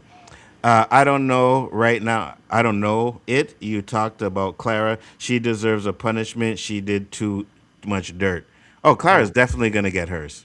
Oh, 100%. Imagine Clara gets out, though, right? Imagine she doesn't die. They kill everything, and Clara's one of the ones that gets out. I'll be so mad. No way. I would be pissed. I'd be like, wow, they got out. At least we know. At least we now know that the creatures are afraid of sunlight. I hope they have some UV lamps or flashlights in the storeroom. Probably not. Create some. You can Right. create Yeah. a UV light. Absolutely. I love Victor's performance in this scene. Yeah. So, what do you guys think of that Victor's performance in this whole scene? At least his performance. Oh, I thought it was phenomenal. Every scene that Victor does, that Scott McCord does, is amazing. He's such a great actor, such a great range we've seen, especially in this season. Amazing. So talented. Agreed. It was so mature of a movement. He was protecting Ethan. The fact Hmm. that he's like, I'm not going to allow you. You could be my father, and we had a gun on him. He was like, oh man, okay. But when he had the gun and it's going towards Ethan, he jumped into action. That Right. was really impressive. It was one of those things you see a jump in the character. Right. He's had a lot of Absolutely. growth this season we've seen with Victor and like really like overcoming a lot of his own obstacles since he's developmentally different and not where he should be. And we clearly see that. But we've seen such growth from Victor. It's been amazing. You see, now, this is what we were talking about, right? So this is her going into the bar. But if you look in the background, you see a legs by that car over there. I don't know what the hell they're doing by the car, right? You see one little bit closer by the bush, and then you see one body behind the pole. Yep. I would have been like, where's the fuck is she going? I'd have been watching her. These three people just oblivious to whatever's going on. Nah. Again, I agree with Brian. If you're gonna have to be incognito, not to play on Incognito's name, you go as a white girl, little white Little girl. white girl, man. Yeah, Little 100%. 100%. And that's why I wouldn't trust her. You know what I mean? That's exactly why I wouldn't trust her. Hey, And little that's why white you're girl, not in I don't front. trust you. And that's why you're not there, because you would have trusted her already. 100%. That's why I don't trust you. You got to get me again with a hot chick, and then you got me. You know what I mean? And God forbid she got that boomers. She comes out with a big old joint, says, "Hey, yeah, it's over. All right, you got me. You got me." But this one, Nope. you see, and one of the things, dude, no, all serious aside, but one of the things that would really, really like have me questioning her is that little innocent attitude that she has. Like she acts like she doesn't really know what's going on, but she seems completely fine in Fromville, right? And Like, no one, she's not, has need no parents. She don't need any adults. She's just doing her right, own thing. right, Yeah, I'll right, question that. She's not even right. upset that she's stuck there like everybody else is. Exactly, right? Nobody's like she's never had that like blow. Everybody we've seen so far has pretty, and I'm talking like Julie. They've had a blowout of being there, right? Freaking out. She's never had that freaking out. She just seems like everything is so calm and thing. Like, and yeah, I would have to question that. I would really have to question that, you know. But she goes into the bar and she takes the talisman from the bar.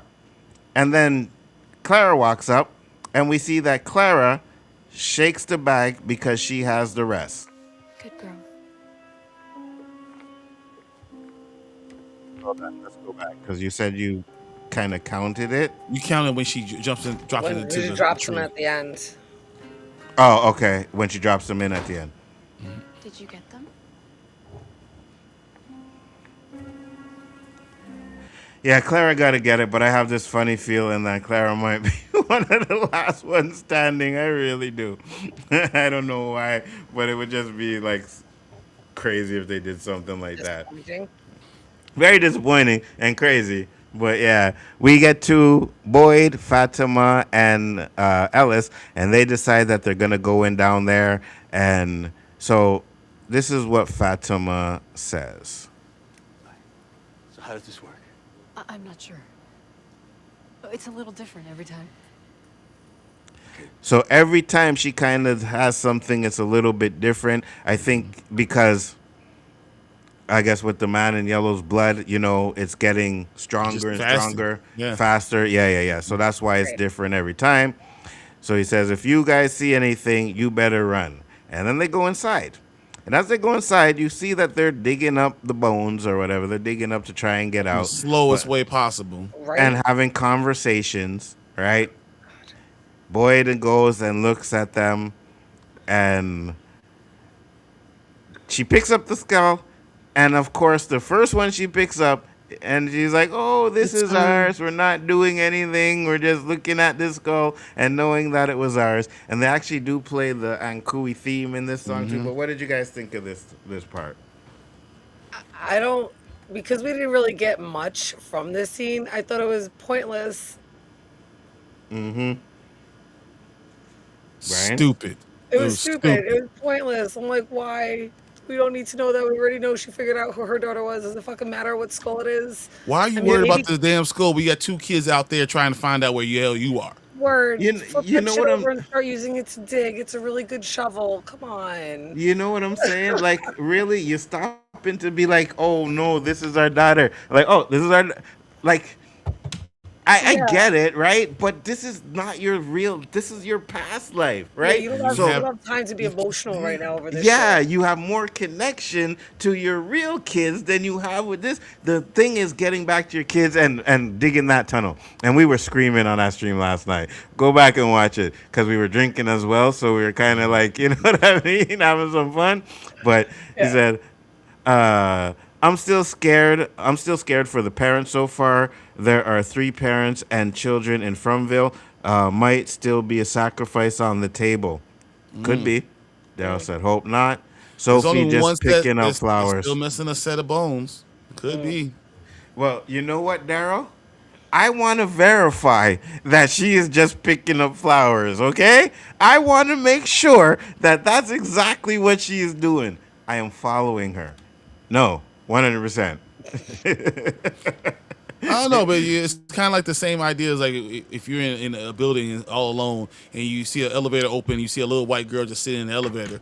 I ain't going in that damn elevator. I'm not See- paying attention to her. Same thing. I'm not going to be sitting there watching her. I'm not going to walk around and talk to her. I'm just like, I don't trust nothing to do with that lady. You see, that's different, right? I ain't getting in the elevator either, right? I ain't definitely not doing that.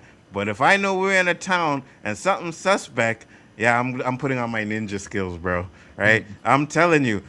I can't remember what skit it was, but it was a skit I seen where, you know, there's trying to spy and you see like just a head pop around the corner, right? Go back, right? Then she goes in the house and you see a head pop out of the bathroom. You know what I mean? Like, that's me. Wherever she is, you're going to see little eyes looking to make sure she's doing the right thing. Said, I'm going to have to watch this again, but I swear Sophie has 2 wristbands. One is white, the other one is dark. Either there are more than one Sophie in the town. No, I don't think so. No, I think it's just her, just the black brace that she has on from when she broke her arm falling in the pool. Yeah, me too.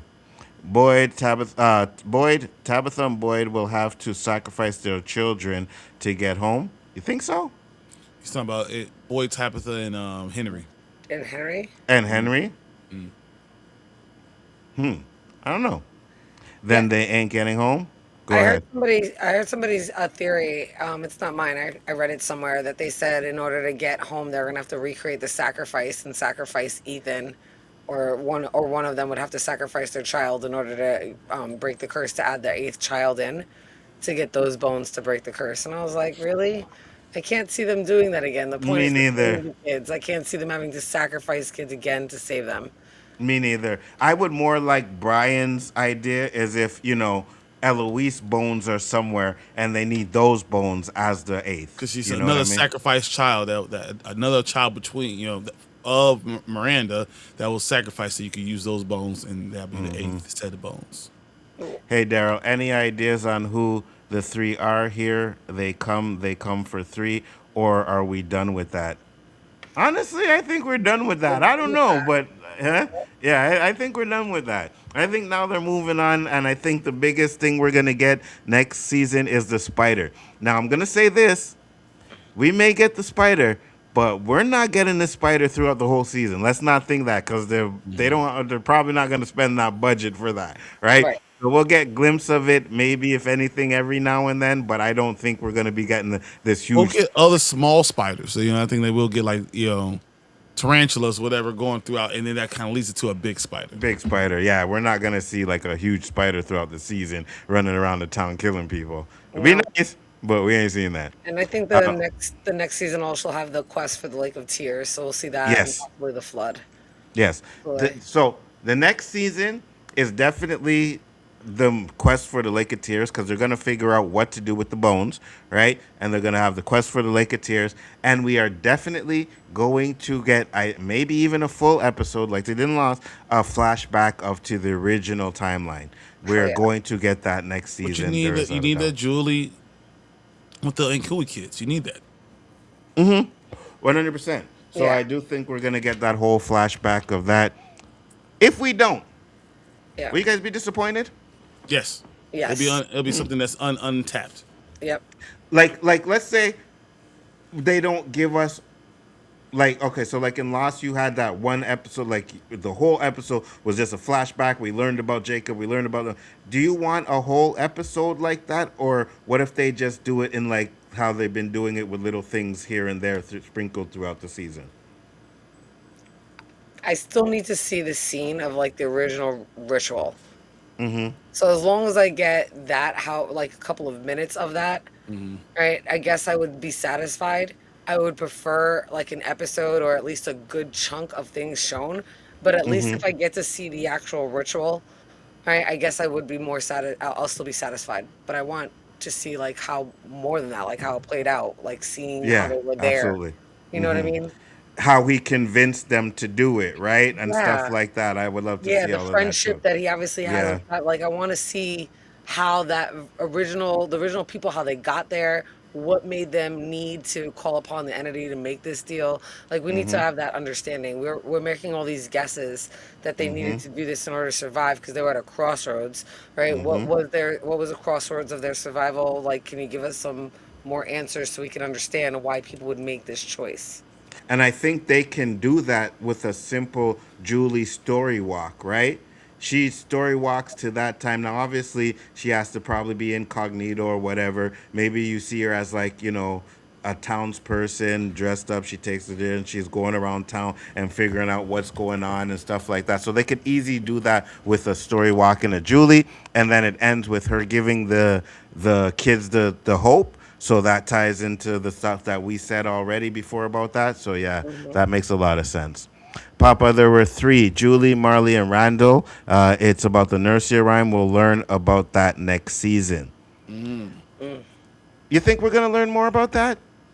They You probably have guys? to talk about it again, but the question is, with Mariel dead, what happens to this? Right.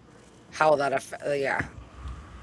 And that's what I'm saying. So I hope so, but I don't know if we're gonna go back to that. I really don't. I think they're probably done with that so long. But yeah, Fatima will turn back into a human next season, calling it. Okay, I can but see it happening, but I think that she gets healed somewhere by a lake of tears. She hold gets on. healed by the fairies. Daryl, I love having you come on the stream and we have conversations, but I hold grudges and I remember. And I remember you telling me being the weak link, oh, Brian and Jen are going to figure it out, right? I remember that.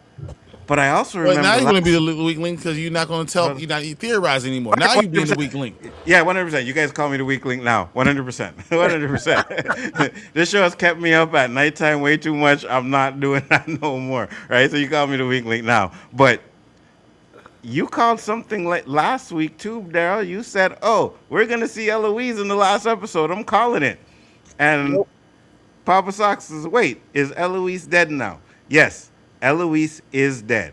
It Dead. was confirmed by them. She was dead. Now, is it a possibility that we see her in a Julie story walk? Absolutely. But I did say, and again, weak link, but I did say that I thought Eloise was dead because I couldn't see how her body survived all that time if she's story walking and lost in story walking. I said that. So, did you ever consider that Tabitha could be in on it? That's why she doesn't remember Denali's burial guilt really deeply. Just a thought. So That- No, I no, know no, Jen no, and Brian. no, I no, know- no, no, no.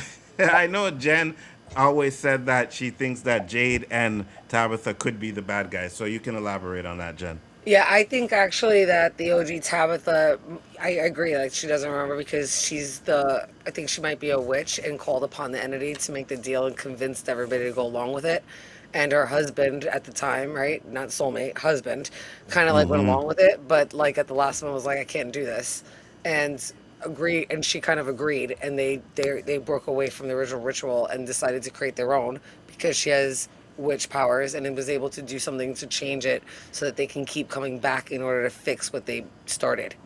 But I do think that Tabitha was not the good person here. I think she's the one that was friends with this entity and decided to make the deal. she's I the one who agree. made the bargain and sacrificed not only the kids, but like convinced the other people, like, if we sacrifice our kids, we can do this, we can make this deal. Like, I think it was her. I think she set everything up and convinced people to do it. Because right again, fuck you guys for making me go back to some of the theory stuff here, right? Yeah. There Yeah. you go. Now that you said that, right? Welcome back. They always Didn't take say, long. right? I know, whatever. But they always say, right? Because remember when they first had the vision, it was like, oh, we tried to save our children, right? But technically, your child actually was part of the sacrifice.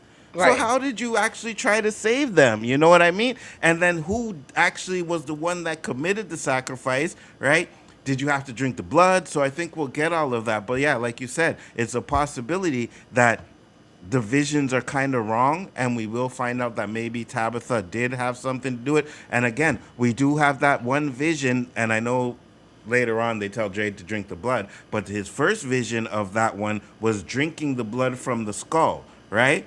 So that kind of was like maybe they did actually do something to go through with it, you know? So I don't know. We'll see. We'll see. I think Jay did it. I think that his original person is the one who did something. You think it's Jade? Yeah, so I think Tabitha called the entity, and Jade is the one who made sure that their child died for the sacrifice. Okay. I like it. You know how there's like 8 on the whatever it looks like the F or the what everybody Yeah, thought was yeah. trees, and now everybody's saying it's probably the Nkui kids, the tombs. So Yeah, in the actual tombs that Jade sees, there's 7, There's but on 7. the talisman there's 8. Yes. So what if Jade and Tabitha couldn't stop their child from being sacrificed because maybe they're like the first one up, but they grabbed the last kid, right? And took that Makes kid sense. and did their own sacrifice with that child, drinking the blood and doing it to try to make sure that they're able to reincarnate so they can come back and save them all. And maybe that kid is like the boy in white because it was a different type of ritual. But those bones are now missing. So maybe that's another part of the issue. Absolutely. That would make a lot of sense, right? The colony woman that was clear didn't appear in season 4. I wonder if they cut some scenes in order to include them in, I don't know what that word is. You're trying to say In season five. 5, season 5. Okay, just like Julie's story walking. Yeah. Could be. That I was disappointed in too because they said they cast her and we never saw her at all. Yeah. So I was thinking the same thing. I thought it would be just like last season at the very end. That's when we first saw Dougie Hughes, and he's on screen for what, 45 seconds. So I thought it was going to be something at the very end. Like I was waiting for it all the way up until last minute. We got nothing of that. Again, it's something else, and I'm like, what happened? And I agree. They must have used or decided we'll hold that for season 5. Absolutely. Said I think Julie will start story walking again by the end of the first episode in season 5 or by episode 2 at the latest. I agree. I agree. Daryl. Because we can't be focusing on Julie's story walking throughout the whole season, right? It's about getting those bones to the Lake of Tears. So yeah, she can story walk, but we gotta get that over with so we can move on to what they really have to do, right? Right. I really think the cliffhanger was going to be Julie going back to the original ritual, then cut to black. I was all wrong. Don't worry, we've been That would wrong have been about better. many things. It would have been better. Even if we saw a last scene with Julia like at the ruins about to walk in, because the last thing we see is, Ethan freaking out and her there. That was it. Like we didn't. There a lot of things got kind of left. Like same thing with Henry, Victor, and Ethan. Oh, sorry, and Ethan's there, right? That's the last scene we see with Ethan, but we have no idea where Julia is. Like a lot of things got like kind of left with cliffhangers that we didn't realize there were cliffhangers like earlier on in the episode. Absolutely. Hey, Jen, my theory was close to yours, except Boyd was also reincarnation as the priest who tried to help the original parents save the children. But they said when we were talking about the showrunners, they said that there's no one else that's being reincarnated. Yeah, Everyone else is there for a reason. They are all being called for a reason, but no one else there is a reincarnation. And they're not any descendants or anything like that. You know what I mean? So, yeah, absolutely. Said he's back. He said this episode lacks of 1 or 2 scenes. Maybe it's just the frustration, though. I could see that. I could see that. I doubt it's easy to convince parents to sacrifice their kids so they get to live forever. Live forever for what purpose? So that's the thing, right? I believe, and I said this before, I believe it's a cult, right? It was some sort of cult. The man in yellow or the entity, we don't know yet if the man in yellow was the entity all the time or something they did turned him into the entity. But the man in yellow, I believe, was like a man of God, right? Or a fake prophet or whatever that had this cult, and he convinced them, and I believe they were chosen. I don't think they were like, oh yeah, I'm gonna do it. No, I believe he chose certain people to do it because this ritual had to be done in a certain way. Kids had to be born in the dark, right? And all kinds of stuff like that. So I believe that he actually picked the parents who were going to be a part of the sacrifice, and because it was some sort of cult or something, they all agreed. Jade and Tabitha ended up getting cold feet, and whatever happens after that happens. How they tried to save the child, I don't know, right? Because again, it says it tried to save it, but then it's like, oh, that's our kid, so their kid actually did get sacrificed. So I think we'll learn some more about that. But I do believe it was all part of a cult. Right. Couldn't this be a town that was going through a huge famine and that they're all going to die, and they had to figure out, well, how, if we can't die, well, you can live forever if you sacrifice your kids, and everyone be able to live forever if you sacrifice your kids. Simple as that. And then that way they say, okay, let's do this because the entire town will die if we don't do this. Our kids will also die if we don't do this too. It's the whole thing, Abraham, and sacrificing, your son. So yeah, but that's one of the reasons why I don't think that, because like he said, like it's hard to convince someone to sacrifice their son. But if you're part of a cult, right? And we see cults, right? Waco and stuff like that was a cult. You tell them to do whatever you want them to do, they will do it. So they have to have some kind of death leadership or following to do this. But death is inevitable. Could it just be death? Like the entire town's going to die if you don't do that's it. Either or, death is inevitable. You know what I mean? So I don't think that's like a big oh, the whole town's gonna die. Well, sooner or later we're all gonna die. You know what I mean? But I think it's a cult leader. I think it has to be some sort of cult where this guy was able to convince them to do it like that. Maybe it was the entity who was able to convince them to do it. Like, I'll give you a deal or whatever. I don't know, but I think we'll find out. But I definitely think it has something to do with some sort of cult. Right. True, perhaps it's the contrary, and the entity tricked them all. Right. Possibly. Sacrificing their kids can just mean people who looked after the kids. I mean, some of them could be, but at least we know that Jade and Tabitha had a daughter that was sacrificed. Yeah, absolutely.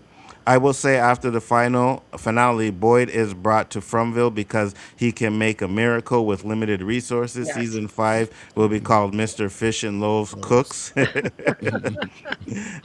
I think it was just people who lived with the kids that sacrificed the kids, so they just refer to them as their kids. You don't think it was? No, because Tabitha said it was Their our daughter. kid. Yeah, Right. so it's confirmed that it was their kid. So it would Right. have to be the other parents, like the monsters that are there. 14 monsters, 7 men, 7 women. Well, it should be 16, right? Because one of them didn't sacrifice. But we've counted 14, I think, when we did that count where they were all doing it. I think Well, yeah, we the counted 15th and the 16th would be Tabitha and Jade. Right, exactly. Yeah, you're correct, right? So yeah, it definitely was all of their kids, right? Because it would make sense that that's why they're the creatures, because they're the ones that did this sacrifice to kill the kids, right? Right. So this is their torture for it not working right, or maybe it did work right, and this was the plan all the time, a big trick, right? And all of this has to do with the man in yellow or the entity trying to get out of this town. Right. Daryl, did Fatima say that in episode 1 they sacrificed their kids to protect? Yeah, she said Yeah. they sacrificed their kids. Absolutely. Fatima did say they sacrificed their kids. Absolutely. Mm-hmm. Tabitha and Jade had a daughter, but I don't think the others were parents. Yeah, but okay. I mean, Yeah, it's possible. Yeah, but they all had. You think they all had some type of parents? I mean, kids have parents, so and it's not like it's a big town. I mean, this is what really early on. There wasn't cars. They weren't driving around like that. So I mean, when you in a town, you stayed in that town. So the death of that town was the death of everybody. So would you be willing to sacrifice your firstborn child to keep everyone else in your family alive? Right. Yes. That's exactly A lot of what teens, it is. especially back then, they would. You Yeah. know, especially if you're talking about biblical things, you're talking about demons and all that stuff. You sacrifice your firstborn to make sure everyone lives. Yeah, but they Yes. also had demons, antichrist, and all kinds of stuff at that time too, as well, right? That's Right. what I think this guy is. I think he's a demon, an antichrist, and I Right. think it had part of a cult, and that's why it was I easy also don't know to if get them to cults. sacrifice. You say cults, Cults, but yes, I think cults were around then, 100%. I say you're saying cult, but I think that you can say that word and all of it be true and still not be a cult necessarily, but still very much similar to that because you have a demon leading something and you're believing something because of this demon. So just it's the same thing, and it's very Yeah, cultish regardless, one way or another. But I'm just yeah. saying, like, America's going through let's it let's right not now, right? let's not pitch it whole into an idea that it has to be a cult because what he's saying. But I'm saying that it could still be that. And I also think that the kids were born after the deal. Like they made the deal and Yes, then the Then children they were absolutely. start born. And to now do all he's Yeah, the coming back. yeah. Like the yeah, firstborns need to be sacrificed yeah. now for this to work. Yeah, Right. yeah. He picked who he wanted to have the kids. Right. Right. Again, that's where I come with the cult. He picked them. I don't think it was just like, oh yeah, okay, I'll do it. I'll do it. No, you, and you. Right. Maybe the best of the best. Right. Oh, you and your wife. Good genes. Whatever. Blah blah blah.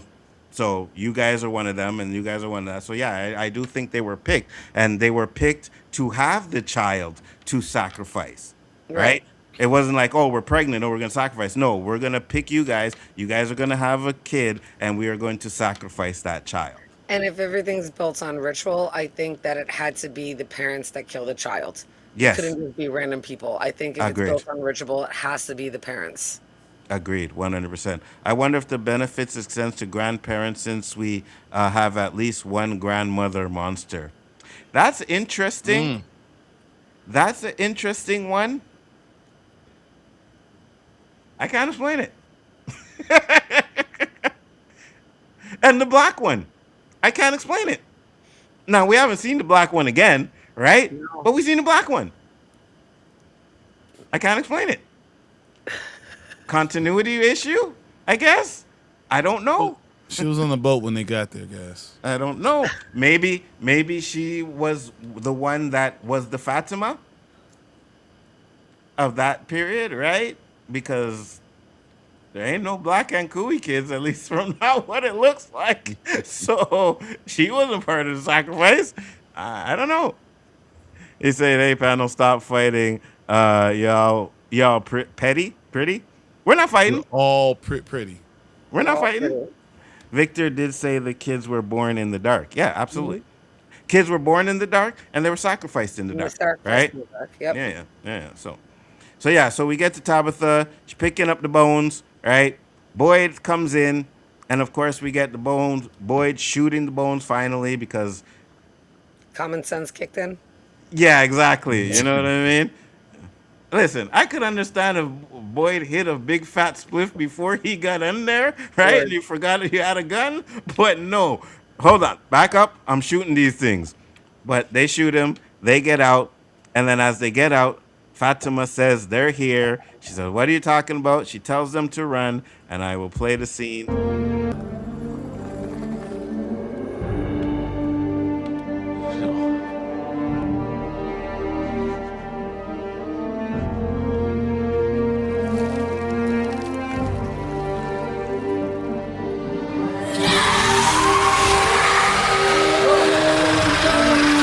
Wait.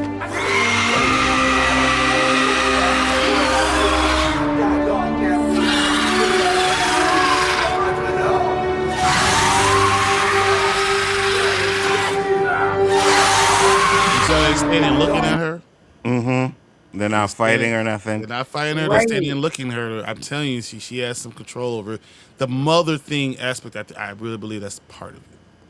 I personally don't and I think she's gonna turn into the monster because she says something where she's like, "Remember me as I was," right? Yeah, go back a little bit more. Yeah, or a little bit more, right? I have to go. What? I can buy you time. What the fuck are you talking about? Remember who I was? That line. Remember who I was. But that just means she's turned into a monster. But doesn't mean she has to be an evil one. Right, because she doesn't But fully understand it either, and everything's kind of new to her too, because it changes every time. So I Mhm. think she just knows that that she's doing it. She's gonna be able to turn into the monster. I think she gets that sense, but she doesn't know what's gonna happen after. If she's gonna become one of them like fully, is she gonna be on their side? What it is, but I know that she's got to be hoping to still be on their side and see them again. There's no way that she's just hoping. gonna surrender to that. All right, but I think, and again, the reason why I think that she said that line is because she is going to end up on their side, and she wants you to remember the good person that she was. Remember who I was. Remember that good person. Remember that hope that I was. Because I believe, again, I know you guys are like, oh, the blood sped it up, but I think the blood is not just speeding it up, it's gonna turn her to one of them, because as we've seen, we talked about the black creature, right? They've always been on their side. So I don't see now all of a sudden we got one creature there that's not going to be on their side. And I think that makes it even more emotional when Ellis is looking out the window and Fatima's roaming around there and doing the same, just say, hey, Ellis, come outside and stuff like that. You know what I mean? And I think that's where they're going to go with that. Now, I do think, like Daryl said, at the end, she will turn back into a human. Maybe she can't leave there or whatever. Because I think if they kill the man in yellow, she'll maybe revert back to human. I don't know. I don't want to go that route because I'm like, oh, okay. You know, Killing the man in yellow and turning back to human stuff. So, but yeah, go ahead. I Gotcha. just realized. So when we have all the way back in episode 1, when freaking Kevin opens the window for Jasmine and she kills him, and she's like, there's a point where she says, "I didn't choose this." Mm-hmm. That's kind of the same thing with Fatima, right? So she becomes a Yes. monster. She didn't choose this. So Yes. I could see that tying in to us kind of needing to figure that out. So if we go back to season 1, that it's very possible that Jasmine had birthed a monster in whatever cycle she was in, and she didn't choose this and now became a monster, just like this. Mm-hmm. Because a lot of these things have repeated before in other cycles.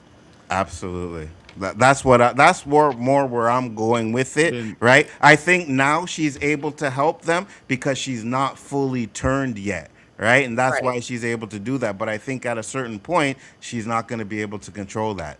Right. I think then it would have been a waste of all the golem stuff. It would have been a waste of all the things that she said about protection. It would have been a waste of all the stuff. And I don't think the writers are that stupid. I Well, hope not. I don't think they wasted the capturing the monster thing. They wasted the burning down the thing. So yeah, they're accustomed to wasting things and putting things in there where it's it like, was oh, over. we're gonna That was put over this in here. multiple episodes, and that was part of her entire arc. So I think that's something that's going to be something that's going forward. And they don't have anything to protect them. So they don't have protection. They talk about golem They that have just still have there to talisman to protect. protect them. We're assuming that we don't know how Yeah. many talisman we got, so we don't know. But I think that having her as something that could protect them is something that it makes sense as the storyline, because she's not just anyone. So I don't think if she's she just one of anyone. if she can't control only if she can only control Smiley, right? How does that protect them at nighttime when they have no talisman? Because the other ones can just run around dilly dilly and do what they want. Because she says I could feel them, right? She says I could feel them. She didn't say I could feel Smiley. She said I could Right. feel them. But she can't control And them. She can when feel right them. there in front of them, she screamed at everyone, and everyone stopped. They didn't run after Boyd and Ellis and all So- this stuff. So I think there's more to it, and I think that we'll see this in the next season. So you think that in next season she's just gonna be able to tell the monsters not to kill anybody and control them like that? I think she'll have some type of issue, like a mother would have, because the mother of all monsters would have that. That's something that's kind of played out in Supernatural and things like that. So these are happening. thought process that happens. You know. I got you. But Go that's back not to you happening. not thinking about anything anymore. That's And not let's get happening. on. That's not happening. I'm sorry. Imagine someone who doesn't know about the show and finds out the stream. This skull pick is overwhelming. Yeah, I got you. Uh, the grandmother monster appeared in different episodes, though. Absolutely. Born in the dark, murdered in the dark. 100%. I think Boyd didn't want to shoot at first because he didn't want to alert the monsters. No, Fatima already said they know we're here. Yeah. We love you, Fatima. You're a real one. Absolutely. And Kui, who I was. Fatima this becoming a monster to protect her beloved ones. That fits the lines in the trailer. Fear what you become what you fear. Yep. Absolutely, Yes. incognito. 100%. Um, well, if this is the cycle, then everything other than Victor died before. So it stands to reason that the other nightmares are in store and remain from Villers. Everyone dies one way or the other. Absolutely. Yep. Absolutely. Just got done watching that episode. F my life. Stupid cliffhanger. Rocks down the tree. POS. This may have been the weakest finale I've seen. This should have been episode 9. I Mm. totally disagree with you on that one. Mm. Battle damage. Absolutely.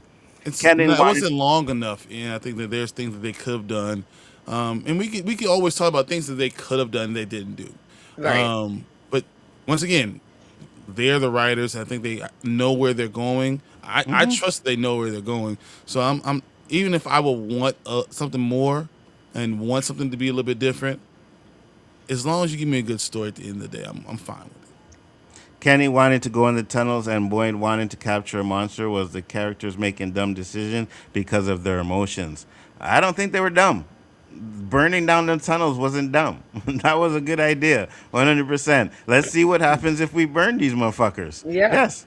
The tunnels is full of rocks anyway, so you're not really going to destroy the tunnels, right? But if you end up having to kill the monsters, then hey, you can get down there in the tunnels, right? So seriously, what was the point of Marielle in this show? Yeah. There was none. There Because we was didn't none. talk about we have no idea what she was, what she vision in her visions. We have no idea her connection to any of that stuff. The three, we have no idea. So that's kind of a waste. Yep. Jen, how would you feel about an episode where it was a series of flashes of pictures, images, flashbacks, no dialogue, just answers? What up, Danny? What's I poppin'? guess I would kind of really, I don't know if I would love or hate it. I guess it depends on what they showed, but I know I would analyze the shit out of every single scene. I know that, and I would definitely put words to it to figure it out. So I wouldn't be against it, but I definitely don't think the show would do that. And if that's the case, then it would have to still be like explained afterwards because there's no way they would just leave that to the audience of like the millions that do watch the show. At least I hope that's how many people watch the show, Mm-hmm. because people need that dialogue and that explanation. I would personally love it, like I said, because I would probably dissect it. I shouldn't say I would love it. I guess wouldn't mind doing the homework to figure out if I would like it or not, if it would have It, been worth it or it not. shouldn't be an episode. It should be something that you release that's extra, and Yeah, it's that would be true homework too. for the everyone who loves the show. Yep. It's the end of the gamer cycle. We're still on course to win and leave. Absolutely. What up, Danny? What's going on? What up, Hey, Danny? just finished watching House of Dragons, season 3, episode 2. Fantastic. Let's do a dupe live into that masterpiece. What do you say, Brian and Jen? Yeah, ain't nobody doing no fucking House of Dragons with you, Danny. Keep that shit to yourself. We get to the Call me, final Danny. episode. We get to the final part of this episode. Fatima turns into creature, and then it ends. And we talked about that. But what do you guys think about this episode? What's your grades? I overall really loved the whole season, so I'm gonna say a 10 out of 10. But if I had to rank it of the 4 season finales we've seen, it definitely is not number one. Did you guys notice that? And I have to go back to at least season 2, but mostly every episode, season finale ends with them in a tunnel. Yeah, Hmm? and a lot of them also ended with Boyd with like a lantern. I saw that on somebody Mm-hmm. else's. Somebody else had mentioned it and brought it to Mm-hmm. my attention. It was on another content creator, so I didn't come out with that. But Boyd always usually ends with some type of a lantern, and yeah, they've been in tunnels for the most part. Absolutely, 100%. All right, so let me Oh, show I this guess picture. I'll tell you what my grade was. Oh yeah, Oh shit, my bad, Brian. Go ahead. I thought it was a good episode as a finale. They could have done more. And, right. Hold and on. I'm not. Before you give your grade, last night after we left, you said it was okay and you had a problem, but you never told us what the problem was. That's what I was about to say. Yeah, go ahead. It was an okay episode. I think that they did give us some answers. They did do some things, but the cliffhanger I don't think was great. I think they left a lot of things kind of unanswered with what's going on in the town. There's a lot of things that we don't know that we're going to have to figure out at the beginning of next episode, next season, and you only have one season left. So now, if I only have 10 episodes, I think they could have set up a little bit better, my opinion, or they could have given us a little bit more meat on the bones, so we could have really a big episode that's even if it's a full hour. Now I don't need an hour and a half. I don't need 90 minutes. I don't need to be Stranger Things. I need it to be a full out episode. I think that it wasn't as good as I've seen other finales and from. And that's on. I'm not comparing it, like saying it's a bad finale. I just think it's not as good as other things we've seen. The bus pulling in. What the hell does that mean? All the stuff we got in season 3 was phenomenal. I think this is probably my third favorite. Yeah. One. Like Tabitha getting pushed out of the lighthouse. There were so many other huge things. Yeah, there were definitely better finales that From has given us. That's what I was saying before. Like I won't say that it's like the best finale at all. And I almost kind of, now that Tanner said it, I almost kind of agree. Like it would have been better as an episode 9. Like one more episode, I think would have been better for a setup, like you're saying. So I almost kind of agree with it. I did love the episode, even when I went back and found little things that I had issues with. I did still love the episode, but it didn't really hit as hard as a finale probably should. As a From finale has, and as a super fan of the show, I feel like they've done a better job with other finales. But I also don't want them to give me too much information. So it was okay. There's things that they should have been able to do that I don't think they really did, and I don't think they set up the characters to be what we needed them to be in the finale yet. But it's fine. This is my second favorite finale, Daryl said. Daryl, how dare you? Each season ends with a storyline in the tunnels. Absolutely. Tabitha and Victor, season 1, Jade, season 2, Boyd, season 3, and now season 4. Absolutely. They answered so much stuff this season. Season 2 finale is my favorite, then season 4, then season 1, then season 3. Season 4 is my third favorite season. Okay. I don't know. I liked it. I thought the finale was pretty good, right? I know a lot of people were expecting to see the Golem and expecting to see all kinds of things, and I said that like 2 weeks ago that I didn't think we were going to see the Golem, right? I didn't think we were going to see it. I think that's just going to be something that we're probably not going to revisit again. I have a feeling that's going to happen, but to say it would be my second favorite, probably not. I think the Boyd in the ending in the well was my favorite ending. Season 3 would be my second favorite ending with the man in yellow coming. That was phenomenal. And then I would give this, and then I would give Tabitha being pushed out the window. Right. Yeah. No, so yeah. That kind of puts. I don't know. It wasn't the best finale. That's what I'm saying. It wasn't the worst finale. It was just somewhere in between. I got you. My grade for this episode, of course, I said it. I still say it. Still a 10 out of 10, right?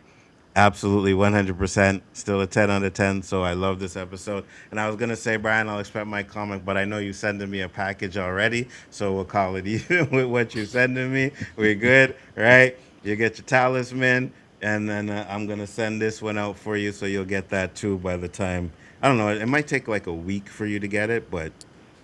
Yeah, you don't have a master shipper send it to you. So unfortunately, no, I don't. I got to call UPS and FedEx and make them come pick that shit up for you. Said every season of From is a 10 out of 10. Absolutely, 100. Problem I have is that it's a penultimate season, and you can feel they hold a ton for season 5. Yeah. I believe so, but that's what I wanted them to do. I said that earlier that I don't want them to just give us everything right away. I want them to leave some things so that we can still speculate in the off season and you know what I mean, and try and figure out what's going on. Even though I'm done with that, I'll let these guys do it. But yeah. And then finally to share the picture that they were talking about earlier. Now, please forgive me, but I forgot the context of this picture. What was it about, Jen? It was with the Nkui kid. Incognito, you had mentioned this picture earlier, right? So it's the Nkui kid. He was saying something about it, and I don't really remember right now off the top of my head exactly what the line was either. I'm so sorry. Yeah, neither do I. I don't remember. So if you remember, you can let us know. But we're about to close up now. It was a pleasure to have you guys up in here. He said, I would like the next exit to be after the ritual of the bones is performed. Faraway tree, visible rift, portal. I think we'll get all of that. Brain mash alert, danger, danger. Daryl's brain is fried. Season rankings are 1, season 2, season 1. Wait, what the hell? All right, my rankings are 1. Okay, number 1, season 2. Number 2, season 1. Number 3, season 4, and number 4, season 3. Gotcha. I don't know how you could say season 3 wasn't better than this finale. Because with the Man in Yellow, we were talking about that for forever. We had no idea what that was. Yeah. Man in Yellow. It's possible that my least favorite is probably season 1. Season 1 with Boyd in the tunnel? Yeah, that's probably.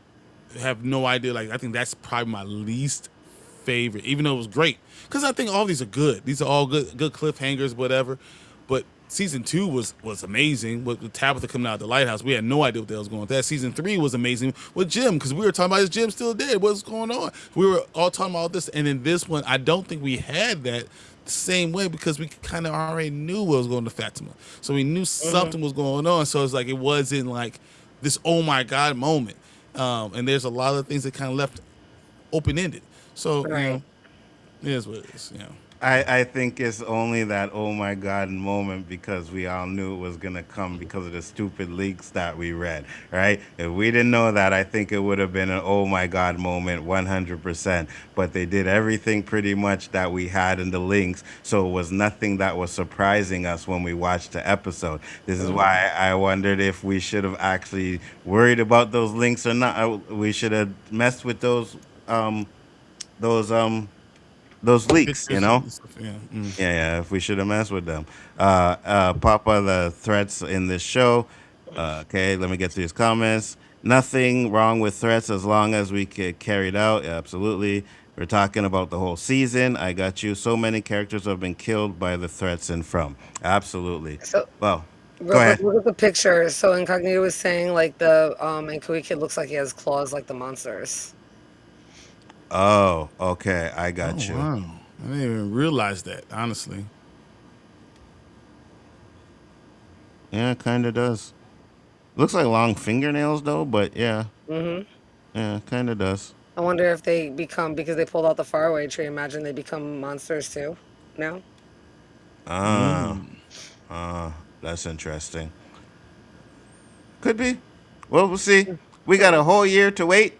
Because this is the end of the season, right? So we can figure out and try and figure out what's going to happen, but we will never know until season 3 drops, right? Why am I ignoring you, Donnie? You know why I'm ignoring you. I don't need to sit here with your crap. We're trying to get out of here, bro. That's why I'm ignoring you. Nah, I'm good. With that being said, Brian, tell the people where they can find you, sir. Yo, 1/3 of Spoiler Kings. We live Mondays, Thursdays, and Saturday nights. I can't wait to break down a little bit more of this film stuff as I go back and watch season 1, episode 1. See, I mean, any things that could be answers, kind of compared to where we are. And I think what we're seeing that they're going to be filming this one from July next week till November. They're going to start filming next season. Absolutely. Yep. Jen, tell the people where they can find you. Of course, you can find me on our channel on Nerdy AF. You can find me on Real Cinema and Therapy, Sci-Fi Vision, and of course, right here on Big Afford Entertainment. Absolutely, 100%. And I am Bigger Ford Entertainment. Thank you guys for popping in. Like I said, just because the season is over doesn't mean that we are done. We are definitely going to get some From stuff going on, but we're also going to have to figure out when we're going to do X-Men, when we're going to do Silo. Is there anything else after those two, Brian, or those two? Dark. Do you guys do Dark Matter? That's coming in August. Dark Matter. I love I Dark love Matter, but Dark we haven't Matter. done that. We have other things I think that are coming out, but I just can't remember. I have them all written down, but we're going to be watching all the big major shows. We will break down, except he don't like House of the Dragon, so he sucks. I love House of the Dragon. Kaka. With that being said, guys, peace, love, and hair grease, and we'll see you on the next one. Peace. Bye.